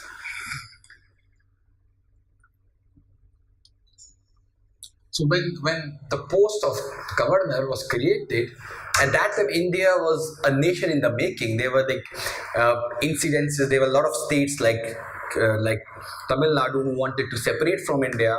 The integration process was not complete. Therefore, the center thought that if its nominee would be there in the state and it would keep a check on these visionary activities of these states, it would be good for the process of national integration. But now, after 70 years, we are actually a nation. The nationhood is like now that we are a confident nation. Now there's hardly any state where there is this problem. Perhaps you can have governor in few of the states which have some problem like J&K and Northeast, but in rest of the states this post should be scrapped because they are now completely they are completely well integrated in Indian Union. There is no divisionary tactics in those states, right? So after so it may be the post may be required in 47, but now the requirement is very low. Next, we come to the argument that why do we need the post of governor?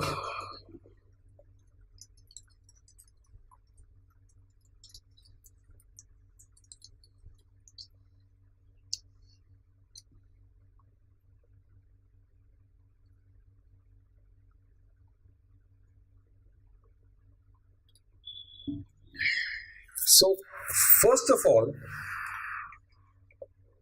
if there will be no post of governor, how will the government will be formed?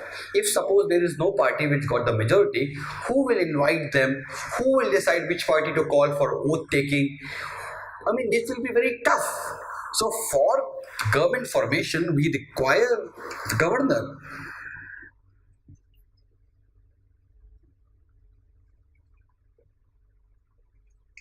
The governor has to apply his mind to ensure that which political party would create a stable government in the state. Secondly, government has a very important role to play in ensuring the legal validity of laws passed by the state legislature. He has to ensure that the laws passed by the legislature are according to the principles of the constitution, right? So this is also a very important job for which we require governor.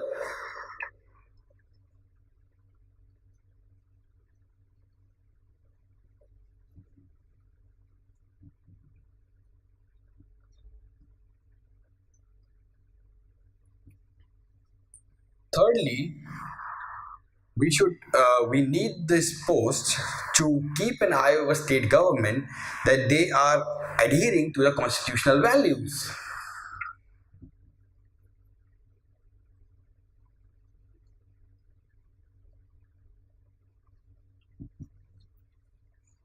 And fourthly, it has an important job to act as a bridge between center and the state. And lastly, in some states, government has an important constitutional duty to ensure development of autonomous region or the backward region like we have in Maharashtra, Gujarat, Karnataka, Northeast, where the governor has a special duty to see that these areas are being developed. So what is a way forward? Should we just scrap if this kind of question comes in the exam, would you say that yes, it should be scrapped or should? You can take your own decision, that is your personal opinion.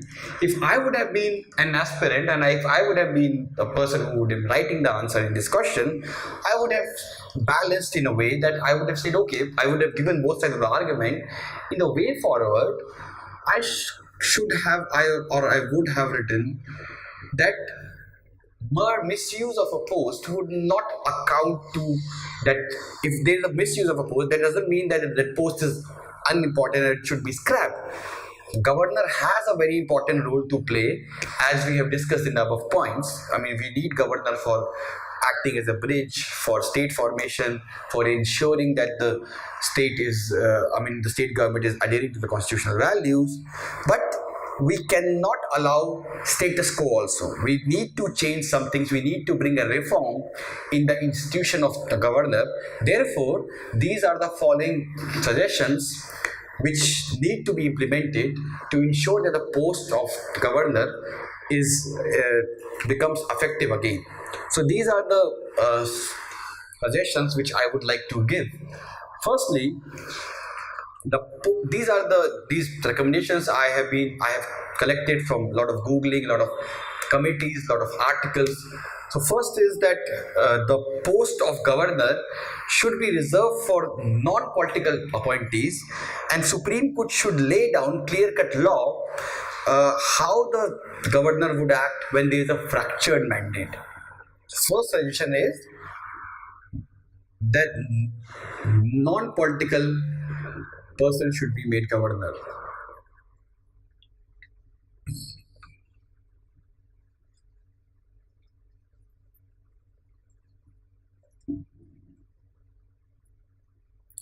And secondly, Supreme Court should lay a clear-cut law which will see how would the governor act when there is a fractured mandate, so that its discretionary power is completely eradicated. Thirdly, we should ensure that his appointed process should be free and fair. So, for appointment of governor, there should be a national panel which should be constituted, and that should include people from the opposition, the chief minister of the state, the judiciary, the High Court Chief Justice, people from civil society, and the people from the government. So this panel should finally select the name of the governor.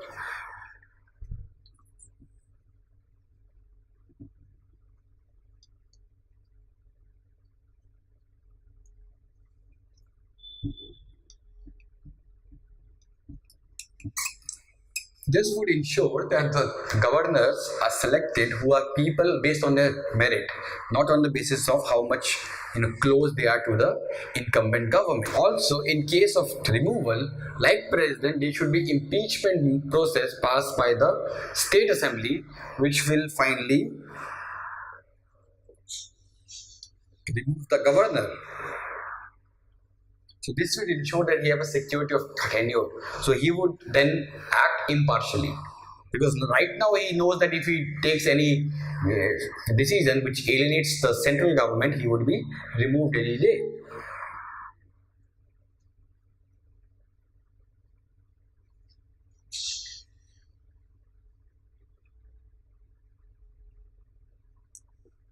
Also, as far as the reserve bill is concerned, uh, it should be only used in a very rare circumstances, because governor always resort to reserving the bill. It should be used in a very, very, very, very rare condition, and when it is used, it should be made mandatory that he would take the advice of the High Court. Right? Only then he can reserve the bill, any a bill which is passed by the state assembly. And lastly, the recommendations of Punshi and Sarkaria Commission should be implemented. Those recommendations which were with respect to the governor. Let's move to the next topic, which is Dalit women in India die younger than the upper caste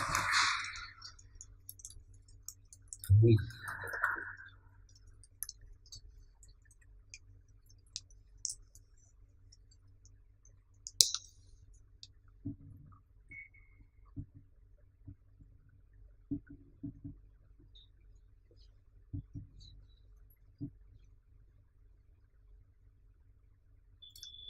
So, according to the NFH, or National Family Health Survey, it brings out a very, very gloomy picture that Dalit women in India, they die at a younger age than the upper caste women, and their health indicators are much worse than that of a upper caste counterpart.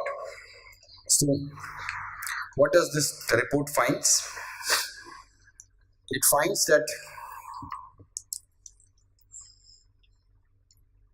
in terms of, so there are five areas in which this report calculated its report. First is anemia.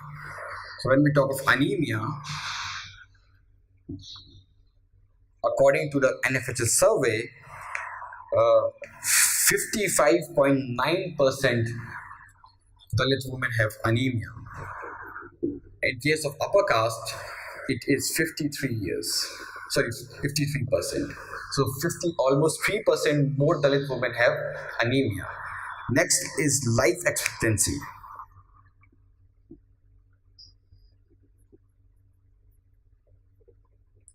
So when we talk of life expectancy, the average age of death of Dalit women is 14.6 years younger than that of a upper caste woman, which is a significant number. So upper caste women live till 54.1 years, and Dalits live for around 39 years. Third is access to healthcare.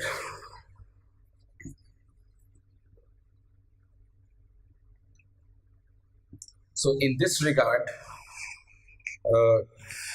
70.4% of the Dalit women report problem with accessing healthcare when they knew that they are sick. So they, even when they are sick, 70% of them have problem in accessing the healthcare. Fourth is institutional to home deliveries.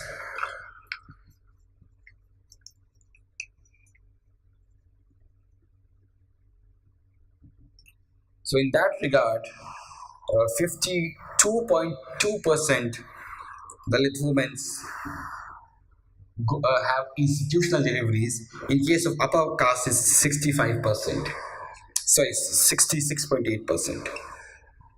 Lastly, we have is nutritional status of Dalit women. In that also, around 1 in 4 women among Dalits are undernourished. So in all indicators, they are much below the upper caste women. Why do we have this? So what is the reason behind that? So there are a number of reasons behind this dismal indicators. First is caste-based discrimination.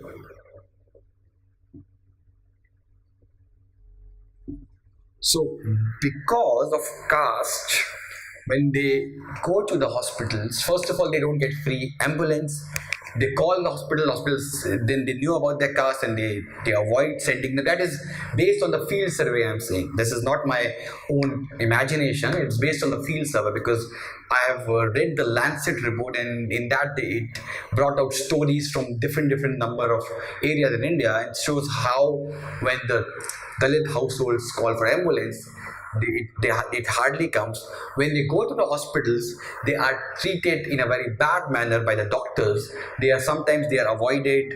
They are, I mean, they are given the least preference. So after doctor attends all other patients, it finally attends the Dalit woman, and this is the reason why they have very high maternal mortality rate because of negligence. Second reason why we have this dismal indicator is because of illiteracy. So because of illiteracy, the Dalit women, they are more prone to go to these babas and these quacks and these godmen for their diseases. And because you know that they are like of no use, they die more or they have the bad health indicators. Third reason is poverty. Since Dalits are more poor, they can't afford these treatments, and that is why they don't go for institutional deliveries. They don't go to hospitals, and that is why they have bad indicators. Let's move to the next topic, which is India among top 5 nations in e-waste generation.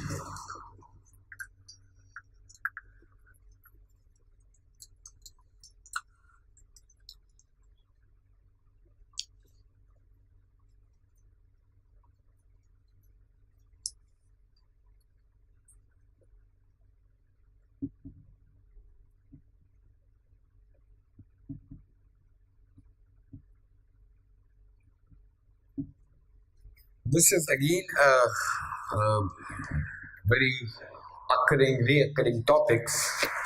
So recently, NASSCOM has said that India is the fifth biggest generator of e-waste after China, US, Japan, and Germany, and it said that Maharashtra contributes maximum to the generation of e-waste, and it also said that out of total e-waste generation, only 20% is recycled, which is a very, very less amount. And there is no record for the remaining. For the remaining 80%, there is no record where the e-waste is dumped, and there is no record in India. So first of all, we should discuss what is an e-waste.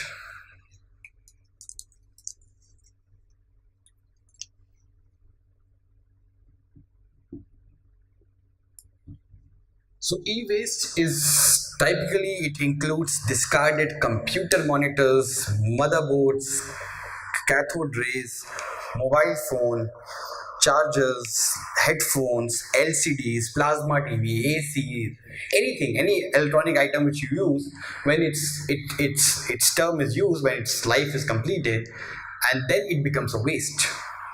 Then it becomes a waste. So this is called as an e-waste. Now, what are the harmful effects of e-waste? So first of all, they contain large number of toxic materials or hazardous substances like mercury, arsenic, and when these e-waste are dumped, they pollute the soil also. So in landfills, when you go to landfills, most of the poisonous material like arsenic and mercury, the source is e-material, sorry, the source is e-waste which is dumped. So, and these uh, metals can cause you a serious problem, health problems, because prolonged exposure to them could affect your nervous system, your brain, your kidney. It can cause respiratory problems. It can create lung cancer. It can create skin elements. Lot of these problems are done, or they lead to lot of these problems. Also, since two-thirds of the workers are in unorganized sector, the workers who are dealing with the e-waste, they've been this study which proved that most of them had these breathing problem thanks to the exposure to the e-waste. So what is an e-waste disposal policy in India?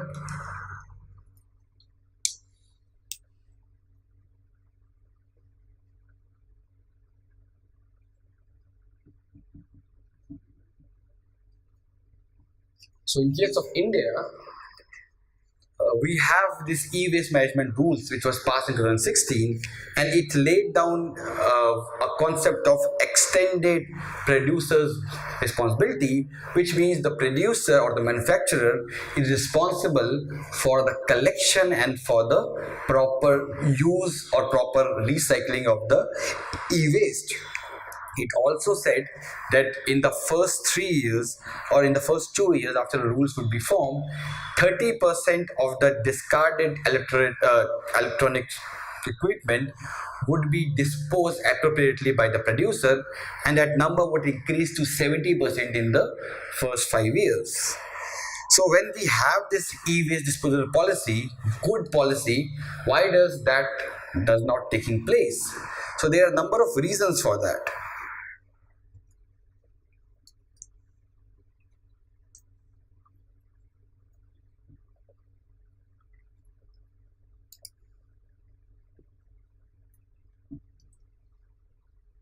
Firstly, these laws, these regulations are not implemented in letter and spirit. There have been rules, there have been good rules, but there is lack of implementation of rules. Secondly, the producers in India, they do not have any adequate information on their website regarding e-waste management. If you go to these websites of Samsung, LG, you won't find any information on e-waste management, how they are doing it, right? And also the customer care. So I did it last year, I guess. I actually, my AC was, it was waste, it was dumped, it was an old AC. I called the customer care executive. I said, I want this to be discarded. And he had no idea about this. I mean, he said he was completely unaware of how e-waste management process would be done. And then he kind of shifted the call to a senior, and senior was also unaware. So even after the rules, the e-waste management, the call center executives and the executives of the company, they are completely unaware how to implement that e-waste policy, how to take that AC from my house. They are unaware of that.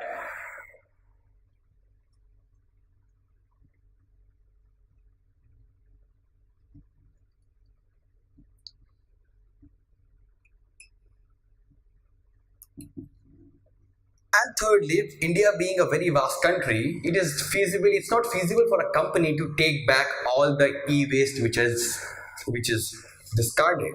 It is not feasible. It is not economically feasible.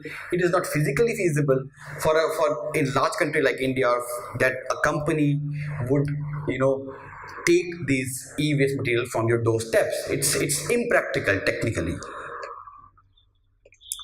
So, what should be the or what should be the steps we should take to improve the situation? We will look into that.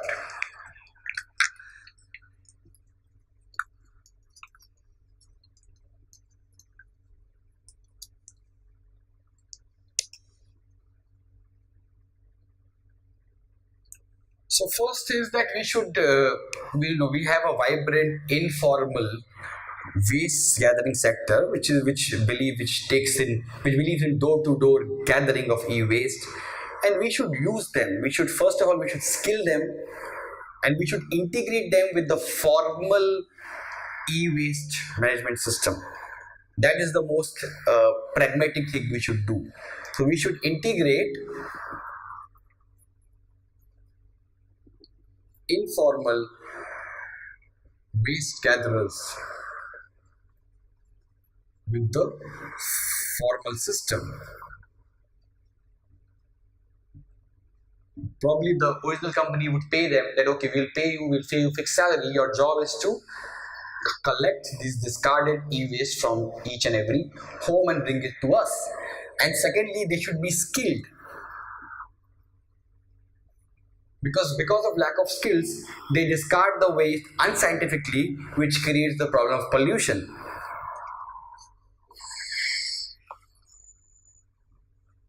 Also, one very important thing which we should learn from the Norway model. Now, what is the Norway model? This was actually, I read it in Down to Earth magazine. It came out in Down to Earth magazine, I think 1 year or 2 years back.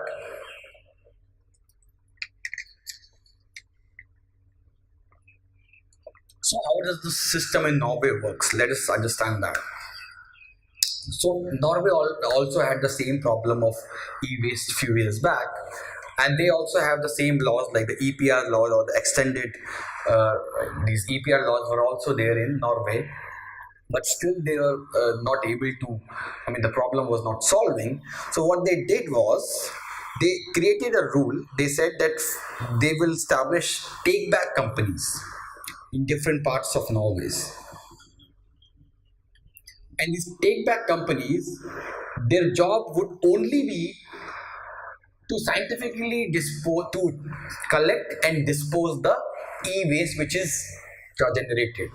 So they said that all the companies in India, all the companies in Norway which manufacture e-waste which produce electronic goods and or which import electronic goods from abroad, they would be the member of these take back companies, which would mean that they would pay annual fees to these take back companies, right? And these take back companies, from that annual membership fees which it gets, it would create proper infrastructure of collection and disposal of waste. Now, these take back companies would not be just like anybody. If, so for example, tomorrow Ambani comes and says, I will establish a take back company, please do it." No, they would be this take back company for their formation for to get license. They would have to fulfill 50 criteria. 50 criteria are there which they have to fulfill, plus they have to present a solid plan to the government that this is how we will dispose the electronic waste, and a third party would then give, they would also monitor them, and finally they would give their approval to the government. This third party would be an independent environmental organization, right? Then after this process, this take back companies, they get license.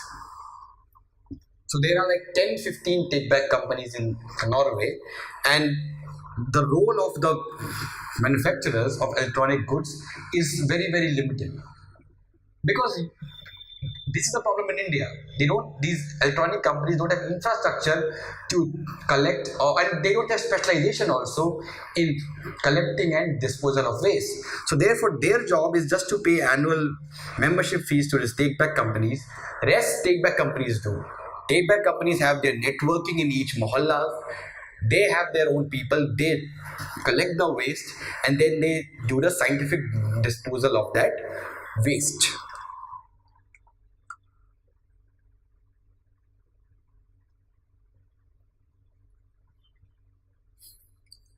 Let's move to the next issue, which is that India has the second largest population of obese children in the world.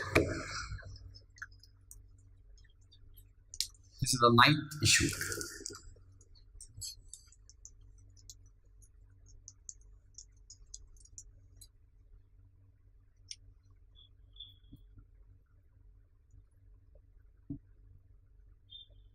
This topic is related to what? It is related to the topic of food, nutrition, and malnutrition. So malnutrition does not just mean undernourishment; it also means overnourishment or obesity. Obesity is also part of malnourishment.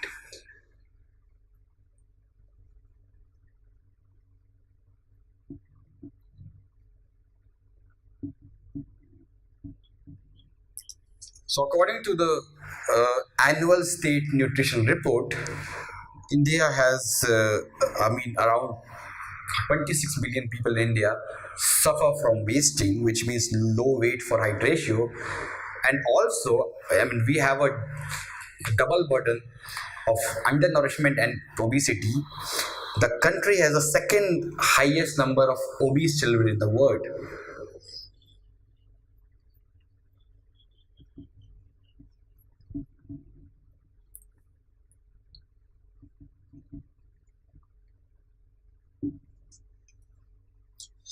So, what are the causes of obesity in India?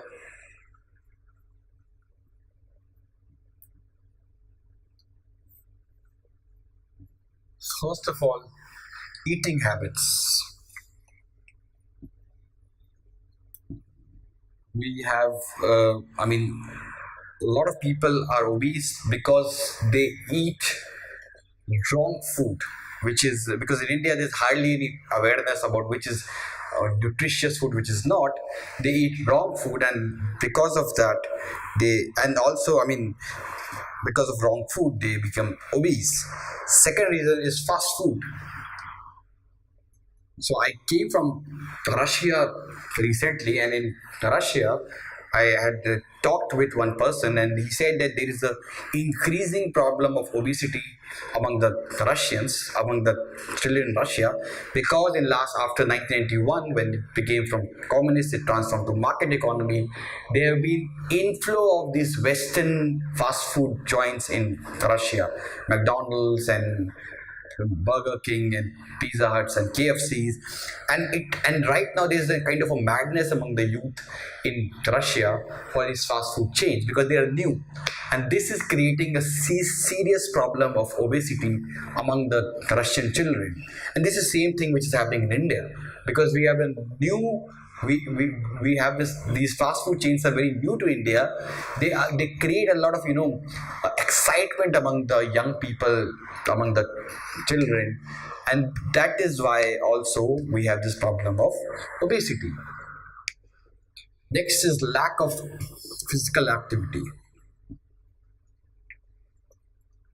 Now this again, when we were child, we used to play for at least for 2 hours in the evening, because we did not had playstations and these computer games at that time, and that is why we were kept fit. But the young people, they hardly go out. Because they have computer games, they have playstations, they have everything, TV, computer, laptops. That is why they hardly play any physical games, and that is why they are obese. And lastly, there's lack of awareness again, because they don't know which food will make them fat and which will not make them fat. That is also a reason behind their problem. What are the dangers of obesity?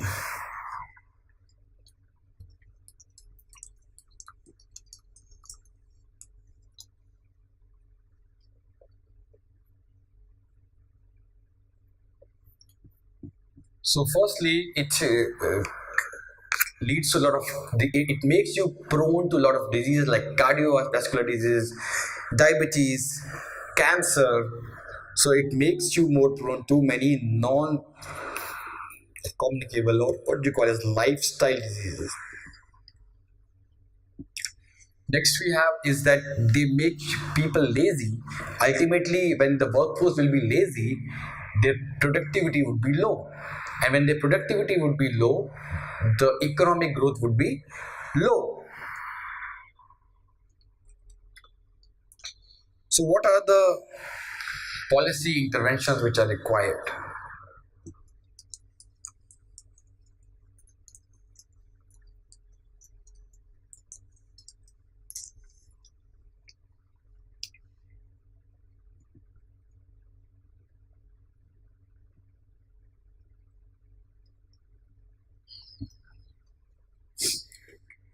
Firstly, government should impose something like fat tax that we have introduced in Kerala. So it need to have some fiscal incentives like fat tax. Fat tax was introduced in Kerala when they include extra tax on junk food, on fast foods. So fat tax could be a one way of forcing child to not to eat junk food. Second is that India should ban the sale of junk food around schools.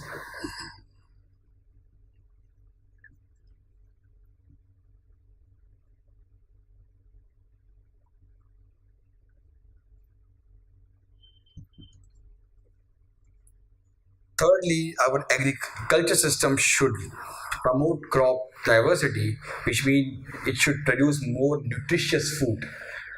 Not just rice and wheat.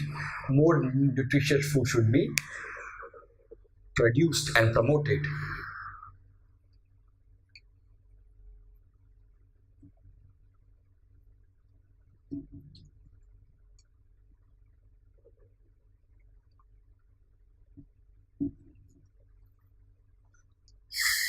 Also, there should be special, institutes which should focus on obesity management.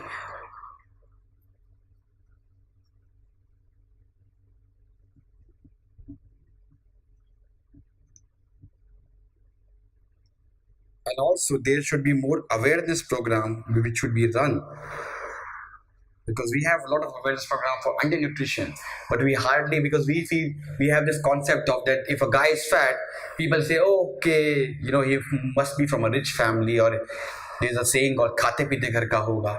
That isn't problem. That we are not taking the problem seriously. We take the problem of undernutrition seriously, but we don't take the problem of overnourishment seriously. So our policy response should move from food security to nutrition security. Next is the issue of Fortified rice. Recently, the government has announced that it is planning to distribute rice through to distribute fortified rice through PDS.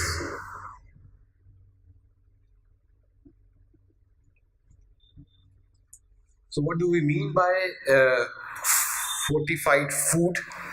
So, fortified food means that the food that is created, that is, I mean, there's extra addition of micronutrients, vitamins in that food to make it more healthy, and that is done through either through biotechnology or through other methods.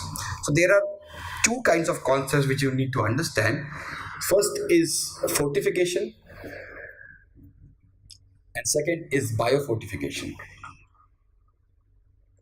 So when we talk of fortification, after a food is created, after a rice is kind of already it's grown, when rice comes to market, you add few vitamins, few micronutrients in it, and we get the fortified rice. This is known as fortification. But instead of that, if when the rice is growing in the initial phase, in the seed, if you add these vitamins or these micronutrients, and when the rice which is grown is already added with these vitamins and micronutrients, then that is called as biofortification. So the difference between them is that this is introduced in the rice when the rice is already grown, when it comes to the market. This is done on the field itself. On the field, things are added to the seed itself, so that the produce which comes out is already fortified. You don't need to add extra artificial fortification on that, right? That is the difference between fortification and biofortification. Why do we need that? I mean, this is because we have the problem of malnutrition. We have the highest malnourished children in the world, and to counter that, fortification is a very good option, because a child that will eat the food, he will get the necessary nutrients from that food, and that will solve the problem of fortification. This thing PDS is also very good, because generally the fortified food is expensive. So when it will be given through PDS, then the cost of the food would be less, and it would be affordable for the lower sections of the society also. Let's move to the next issue, which is maternal mortality rate in the country drops from 167 to 130.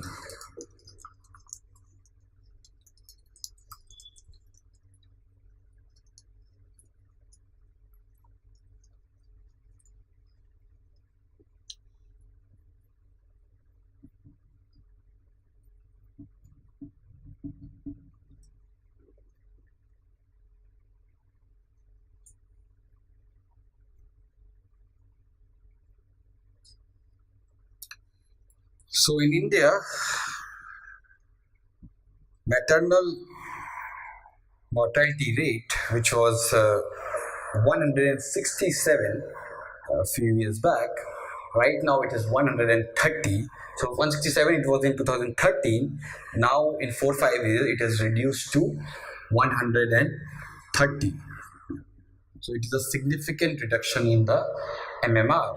So according to the SRS, or sample ration system, the data, it says that it divides the state into EAG states, which is Empowered Action Group states. This includes Bihar, Jharkhand, Madhya Pradesh, Chhattisgarh, Orissa, Rajasthan, UP, Uttarakhand, and Assam. Then second, it divides into southern states, and third as the remaining states.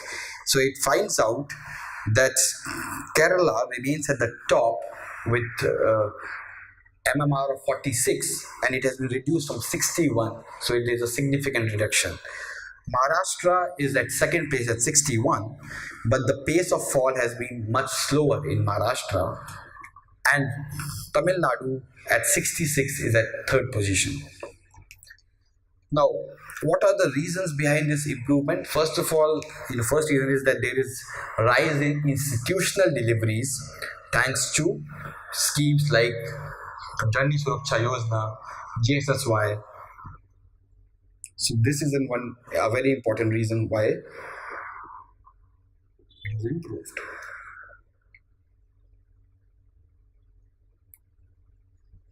Second is rise in female literacy.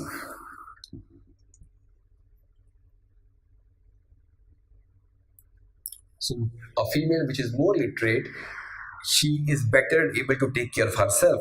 She will be more prone to go to hospital for delivery rather than, or and she is more aware of what food to eat, how to take care of yourself and your baby. Third is increase financial outlay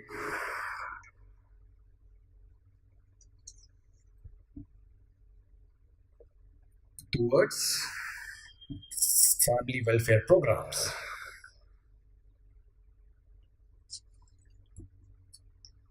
And lastly, there is reduction in poverty. So this again is a very important reason why we have, because when you have more money, it's like you will take care of yourself in a much better way. Next, move to the next topic, which is the banning of unregulated deposit schemes bill 2018.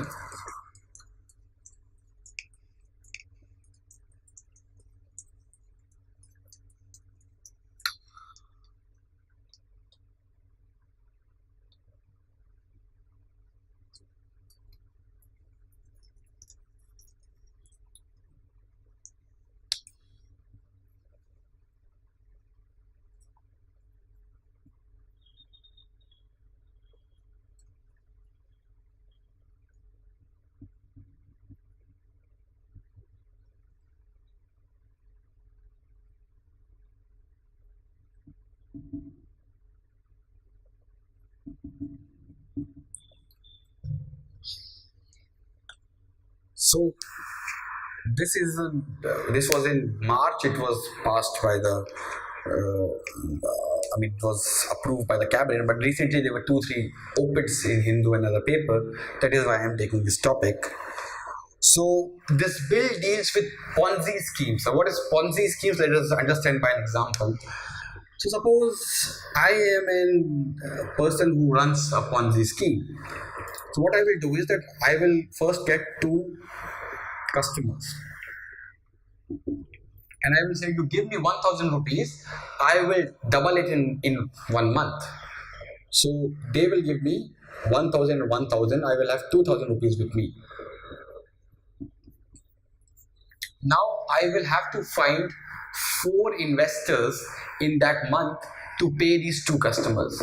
So in this month, if I'll get four customers, I will get 4,000 rupees, and that 4,000 rupees I will pay to the first two customers. Now, these in the third month, I would require 8,000 rupees to pay to these four customers whom I have promised that their money will be double. It is like iski topi uske saath, like kind of scheme. And I take money from them, I distribute to you, then I take from other, then I distribute to others. So it is like, you don't have any sustainable economic model. And ultimately, when there will be no new investors which will join you, this model will collapse. And the new people, the new investors will lose their money. Right? This is how this Ponzi scheme works. Right? Because there's no creation of any good, any service, any commodity in this model. It's all run on the basis that I will find new investors, and from that money I will pay my old investors. When the new investors will stop coming, you have no money to pay to these people who you have promised that you will double their money. Right? So this is what we call as Ponzi scheme. So what will this bill do? So the bill it imposes complete prohibition of unregulated deposit taking activity.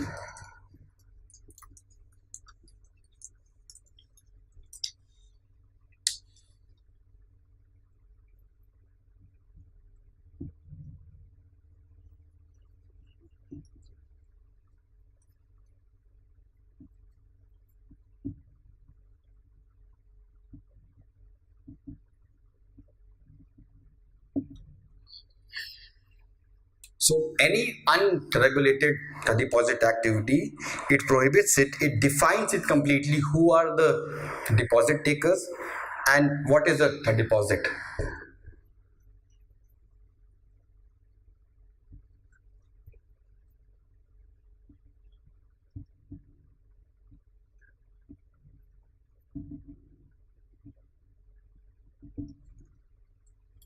It also has provisions, I mean, it has stringent provisions for fraudulent default in repayment to deposit. So it establishes a competent authority in each state government whose job will be to ensure that the the depositor or the people who take deposit, they pay the money to the people who have deposited their money.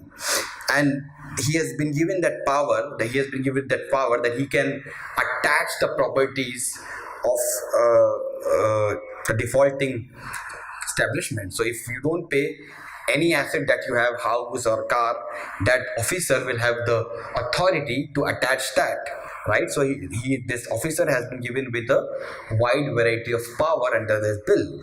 Also, there will be special court which will be designated, and that court will oversee repayment of the depositors, and it will also try the defaulting establishment. So there is a proper provision under the bill where there will be a competent institution which will ensure that the defaulting establishment pays the money, and if it does not pay, his property would be attached.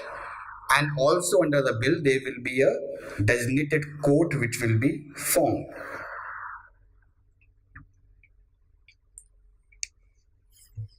Also, the bill has a banning clause which bans the deposit takers from promoting, operating and issuing advertisement or accepting deposits in any unregulated deposit scheme. The bill recognizes three types of offense. First offense is that you are running an unregulated deposit scheme.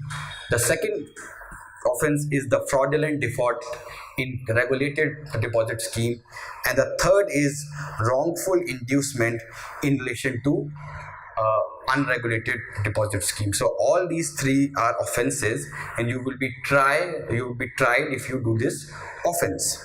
So what is the significance of the scheme? So first significance of the scheme is that it is ex ante and not ex post.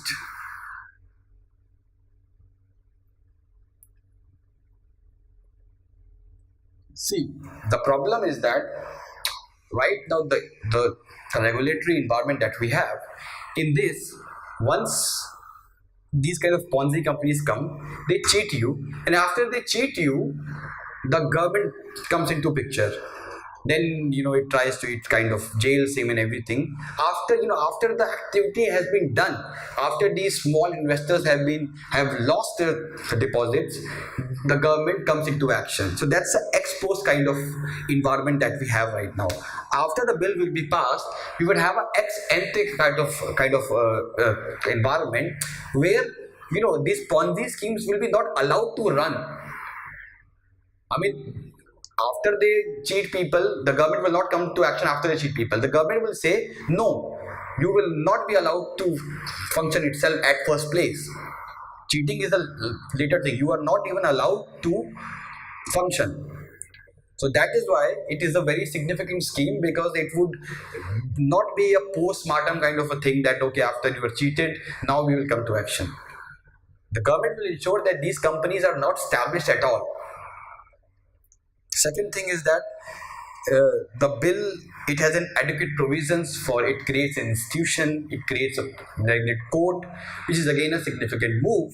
And lastly, it creates a central online database for collection and sharing of information on the deposit taking activity that are taking place, that are taking part in different parts of country.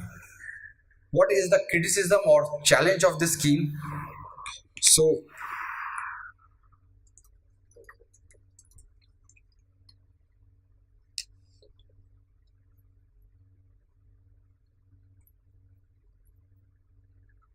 Main criticism or challenge of the scheme is that it would adversely affect the real estate industry and dwellers. So if you would have been seeing, if you are from NCR, you would have definitely know when you go to this Noida and Greater Noida or Gurgaon, you see these boards that you get assured return. That if you buy a flat here, and this is not a building, this is just a land, just a project which will be built in next 4 5 years, and it says that if you invest in that, you will get an assured return, and what you have to do in that suppose if the cost of that flat is 1 crore, so these the developer they would tell you that you pay 20 lakhs now, you can pay 10 lakhs when the project will be completed and you will be shifted to your house.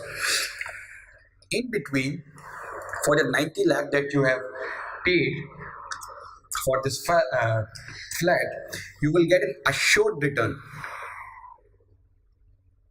and an assured return is only 10% of the total value per annum, which means you will get 9 lakh rupees every year, which is 70,000 rupees per month.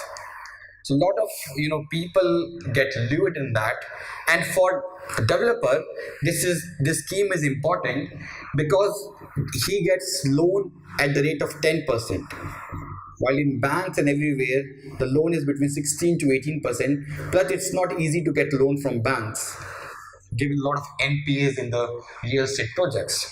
So he gets a cheap loan, and the investor gets it gets an assured return. It has invested 90 lakhs, now it is getting this much amount every month, 80,000, right? So, but problem is that this bill prohibits all these kinds of schemes, assured return schemes, which would mean that these developers who is already facing liquidity crisis because he is not getting loan from banks and other areas, it will further worsen the condition for him, because now he will have to take expensive loans from banks at 16 to 18% rate. But it is good for the, I mean, some people are saying it is good for the people, because these developers, they cheat the people because they give you assured returns for 3 4 months. After that, the return stops coming, right? Let's move to the last topic of the day for the means, which is India not yet ready to sign the Hague Treaty.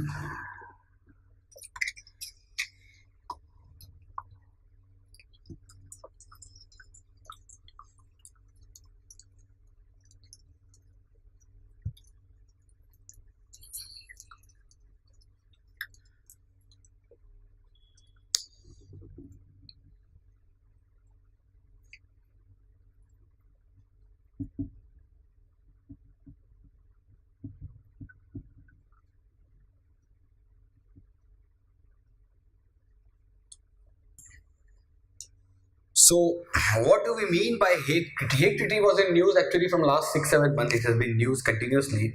There have been some debates also on Rajya Sabha TV or all. Let us first understand what is Hague Treaty. So, suppose I am in India, and I am a girl, and I got married to an American NRI, Indian citizen. I mean, American of Indian origin. And I go to US, I settle with him. Then after 4 5 years or 2 years, I have a child. Fine. After next 4 5 years, I have some problem with my husband, and we got divorced. Once we got divorced, if I take my children back to India, this treaty prohibits that. This treaty says that it uses the term known as habitual residence.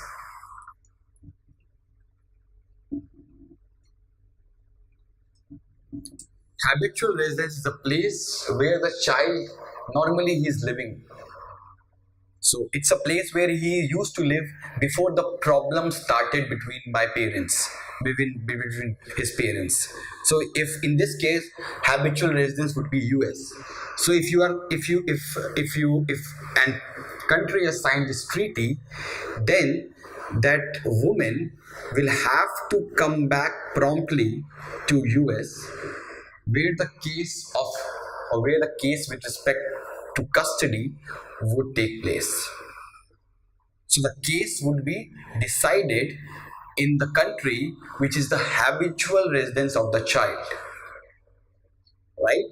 So that lady cannot come to any, or she cannot go to any other country in the world till the case is over. Till the case is over, she will have to stay in US. If she goes to any other country, it is considered as an abduction under this treaty, and therefore you have to promptly come back to the habitual residence, which in this example is US. So this convention applies to only children who are under the age of 16. So why is India opposing this treaty? I mean, what is wrong with this treaty why India is opposing? So India is opposing for a number of reasons.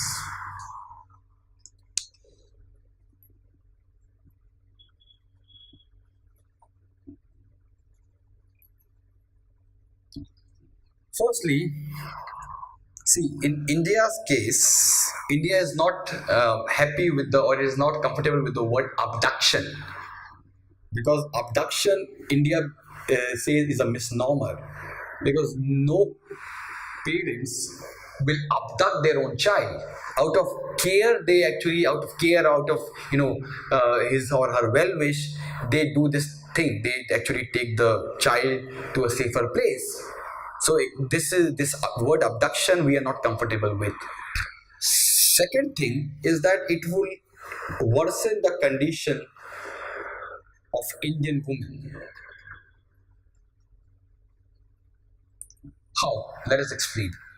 So suppose, let's continue the same example. A is an Indian lady who is married to B, who is an NRI of Indian origin, or who is an American of Indian origin.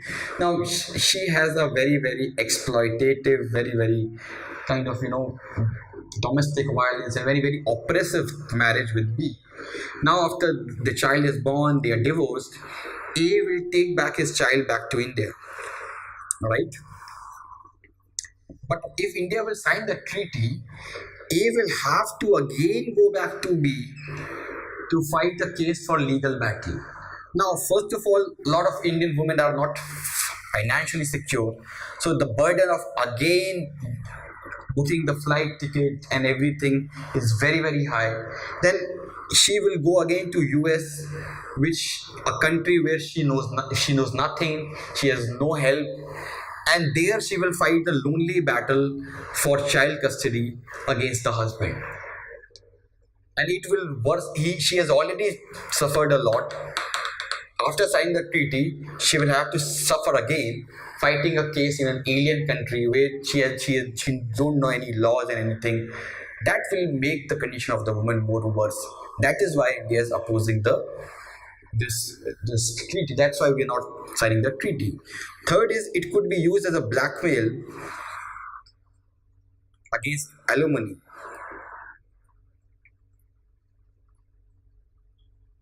So as you know that when there is divorce and if wife is not financially secure, the husband has to pay her an alimony, and usually because of this the husband usually blackmail them that if you ask for alimony, we will invoke this treaty, and then you will have to come back to US again. And many women, they know, because they know the burden of this, going back again and fighting a case, they kind of accept that they will not claim any alimony. And lastly, if there is dispute between the local Indian court and the foreign court, whose verdict would be final? There is a problem in that also. That is also an issue, right? So that is why India has again refused to sign this accord. So this ends the mains issues of the week. Next, we will move to the prelims issues of the week. Let's start with the prelims issues. First important issue is upgraded Pinaka rocket successfully launched.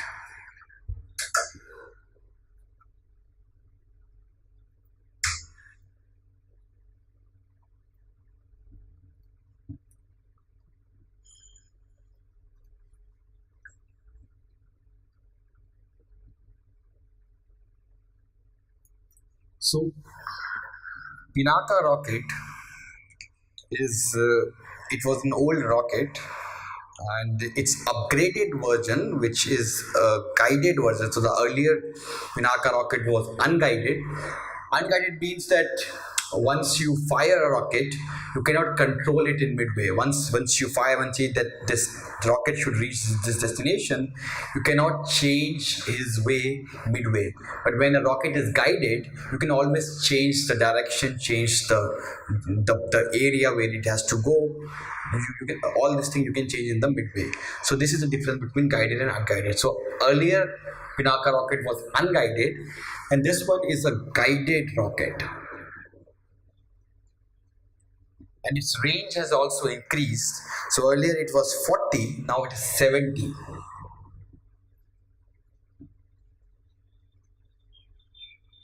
It has been launched from Chandipur in Odisha, and the important thing which you have to remember is that it is developed jointly by Armament Research and Development Establishment, what we call as ARDE, Pune, and the Defense Research and Development Laboratory, which is in Hyderabad. So this rocket is developed by these agencies. Next issue is that Arctic Sea route not possible even if it is ice free.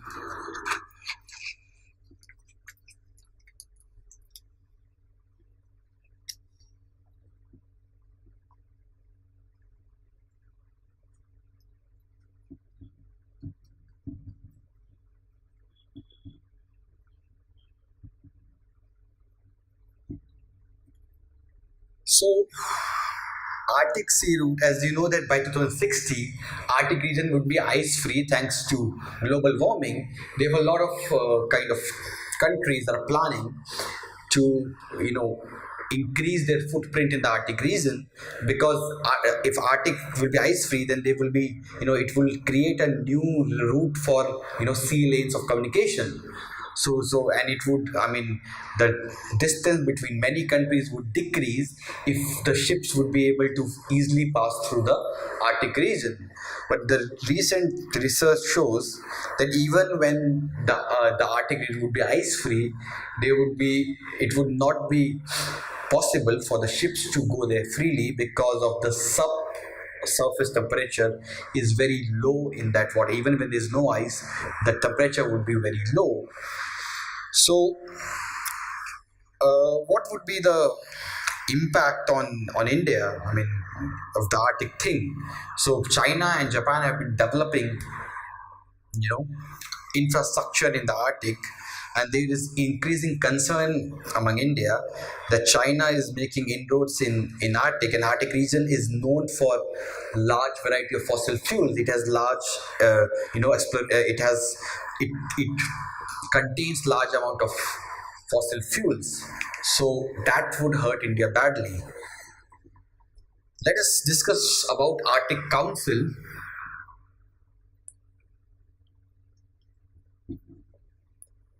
So Arctic Council, this is important for prelims. They have been asking a lot of questions on these international councils and organizations. So right now, Finland is the president of the or chairman of the Arctic Council.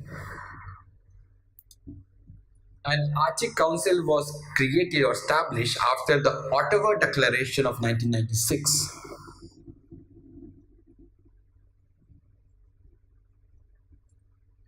And this Ottawa Declaration of 1996 was, it took place in Ottawa, of course, and after that, this organization was established. And there are technically 8 countries in this Arctic Council. These include Canada, Russia, Norway, Denmark, Iceland, US, Sweden, and Finland. You have to remember the member countries. Then there are observer countries, which include Germany, Netherlands, Poland, UK, France, Spain, China, India, Italy, Japan, South Korea, Singapore, and Switzerland. Next, we move to the third issue, which is that Odisha, that Chandrabhaga beach is the Asia's first beach to get blue flag tag.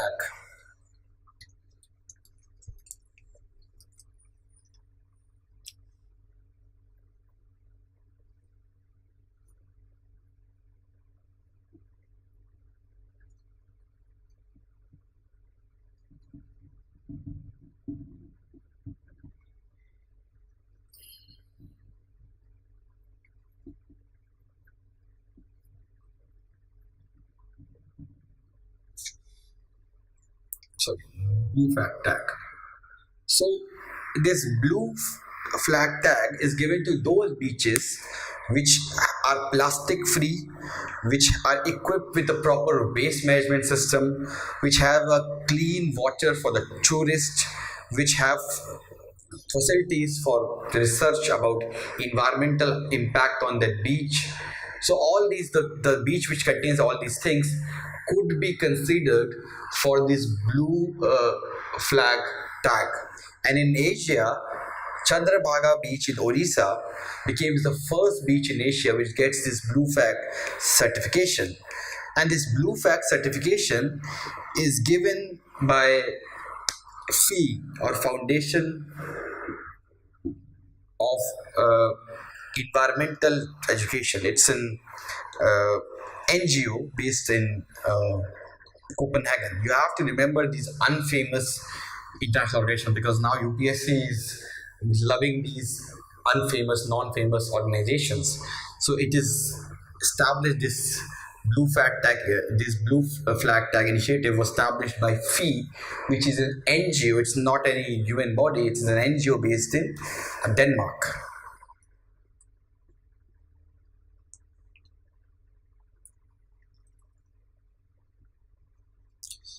Next is FSAR initiative.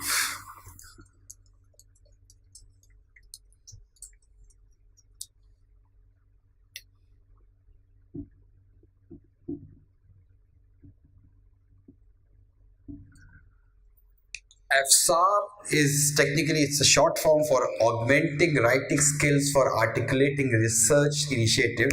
It is a program under the Department of Science and Technology. It's an old program, but it was in PIB. That's why I try to I mean is talking about this in this lecture. So this program actually it incentivizes the PhD students to write an article on the research paper on the topic of your research.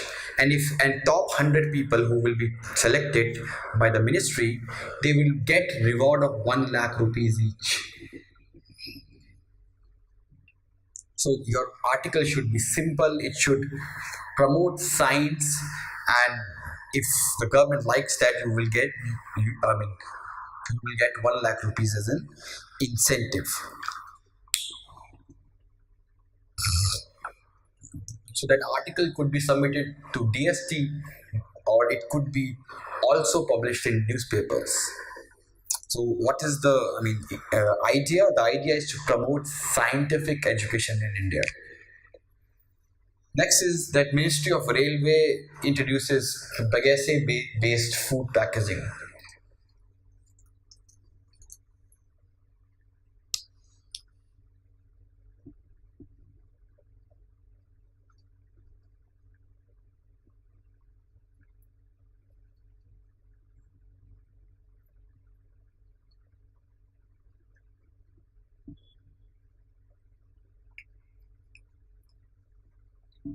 So bagasse is actually it's a waste product of when you exploit sugar cane. Generally, two things are released: bagasse and one more thing which is used for making alcohol, molasses. That's the name. So government has railway ministry has now the packing materials in trains like Shatabdi and Rajdhani. It will be made of bagasse. Earlier, it used to be made of what you call as something else. I think now it will be made of polymer earlier. Now it will be made of bagasse, which is an eco-friendly option. Next we have is World Bank approves Atal Bhujal Yojana.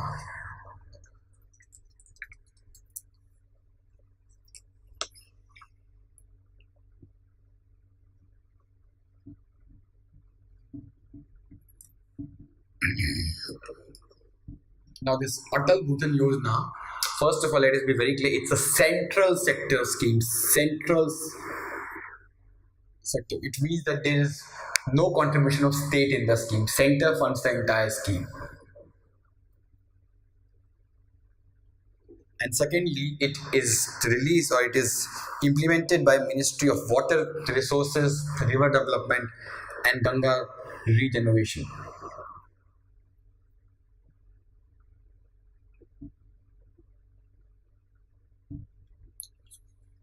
And thirdly, the aim of the scheme or the scheme aims to improve groundwater management in priority sectors of the country through community participation, which means that the institutions that are there, the idea of the scheme is to skill them, to embolden them, right?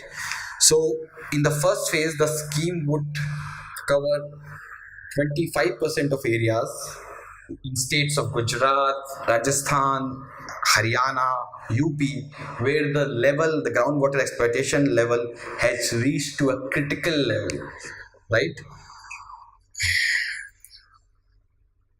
And who would be, and I mean, how would the funds be mobilized? So funds under the scheme would be provided by center sector, and they're provided in the form of grants.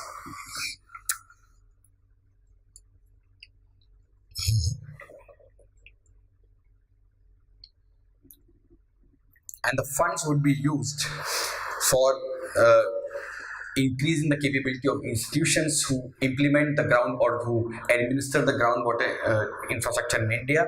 And secondly, the fund would be used to increase awareness among the people, to build the capacities of users association. There should be behavioral change which should be done among them. They should know that groundwater is not free, it is very scarce, and we should use it judicially.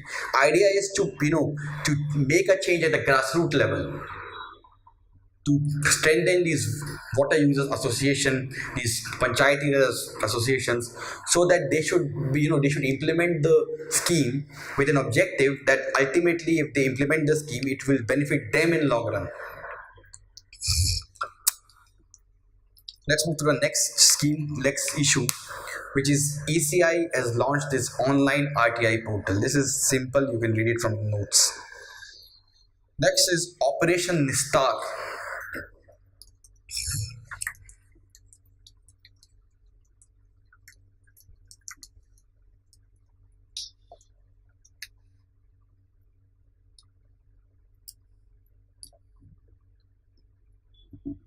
So Operation Nistar is done by INS Sunayana.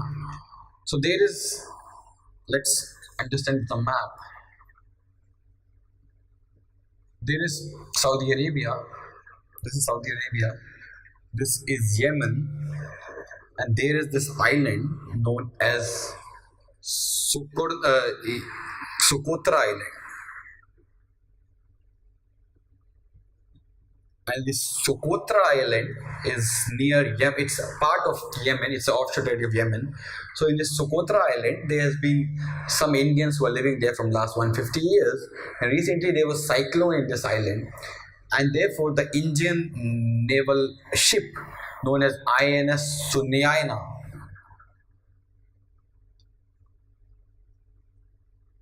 it went for the rescue operation, and it got hold of 38 Indians who wanted to come back to India, and it brought those 30, and it kind of rescued those or evacuated those 38 Indians from that island, and it took them back to India. So India has, from last few years, we have developed a very good capacity of these, evacuation and all, and we have an active presence in this area. So it was very easy for Indian Navy to uh, evacuate these Indians. Socotra Island, by the way, is considered as the most alien-looking place in Earth. The kind of plants, the kind of flora and fauna they have is completely different from the rest of the world. If you have time, you could have just Google it and see how this island looks. Next is India ranks marginally improves in peace index.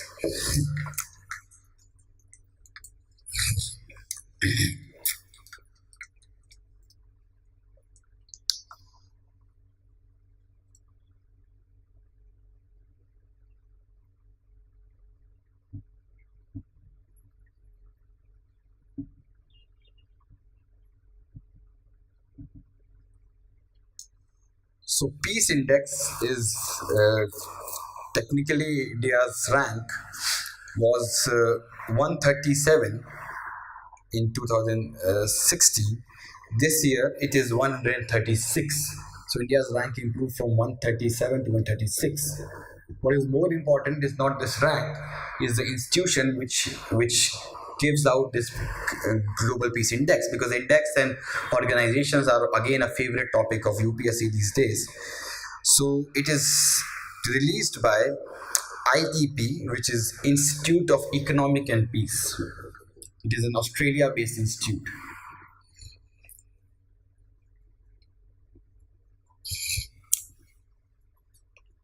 Let's move to the next issue, which is Dhanush artillery gun clears final test and it is ready for induction.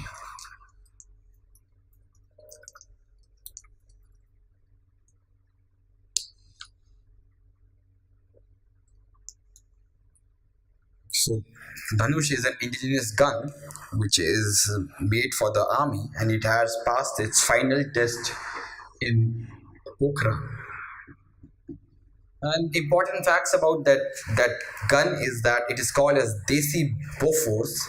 It is developed by Ordnance Factory Board Kolkata, and it is manufactured by Gun Cartridge Factory Jabalpur.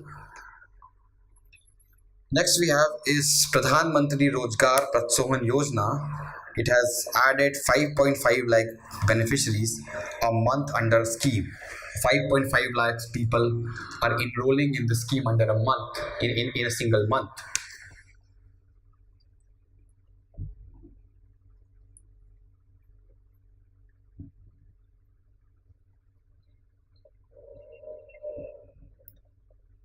So, what is the scheme all about? The scheme is launched to incentivize the employer to employ more people. So, what government would do is that government would pay for the EPS contribution which the employer is expected to pay. So, for the first few years and for new employers and for those employees whose salary is less than 15,000, the government would bear the burden of EPS share which the employer used to bear earlier.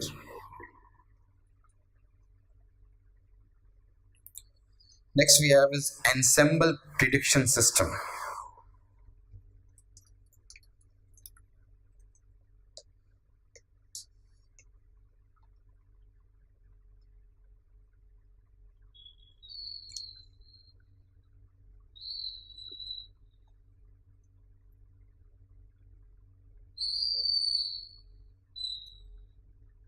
So this ensemble prediction system is launched by Ministry of Earth Sciences,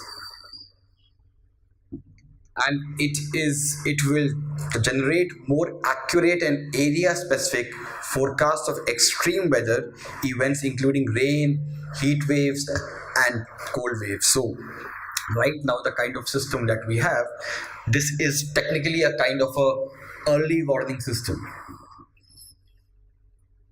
And the good thing about the system is that it will tell 5 days in advance if there will be a heat wave or a cold wave or a very high rainfall. It will tell. So this would be very significant because the authorities, the disaster management authorities, they will have adequate time to have adequate preparation. Because 5 days is more than enough. If you get prior information 5 days before, you can make an arrangement according to that, right? And this system is developed by three bodies under the Ministry of Earth Scientists: IMD, which is Indian Meteorological Department, National Center for Medium Range Weather Forecasting, and Indian Institute of Tropical Meteorology.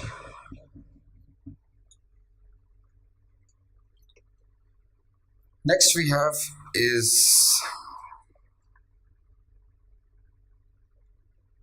India's first advanced forensic flag which is dedicated to women-related case, established in Chandigarh.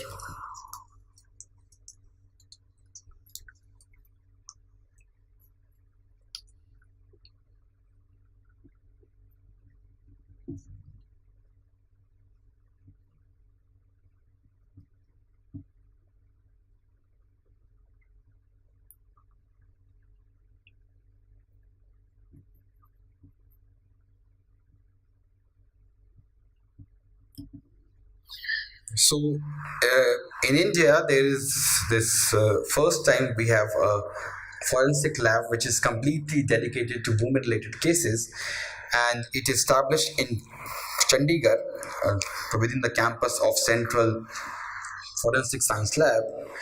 And what it will do is that it will have analysis of rape or any kind of women related cases.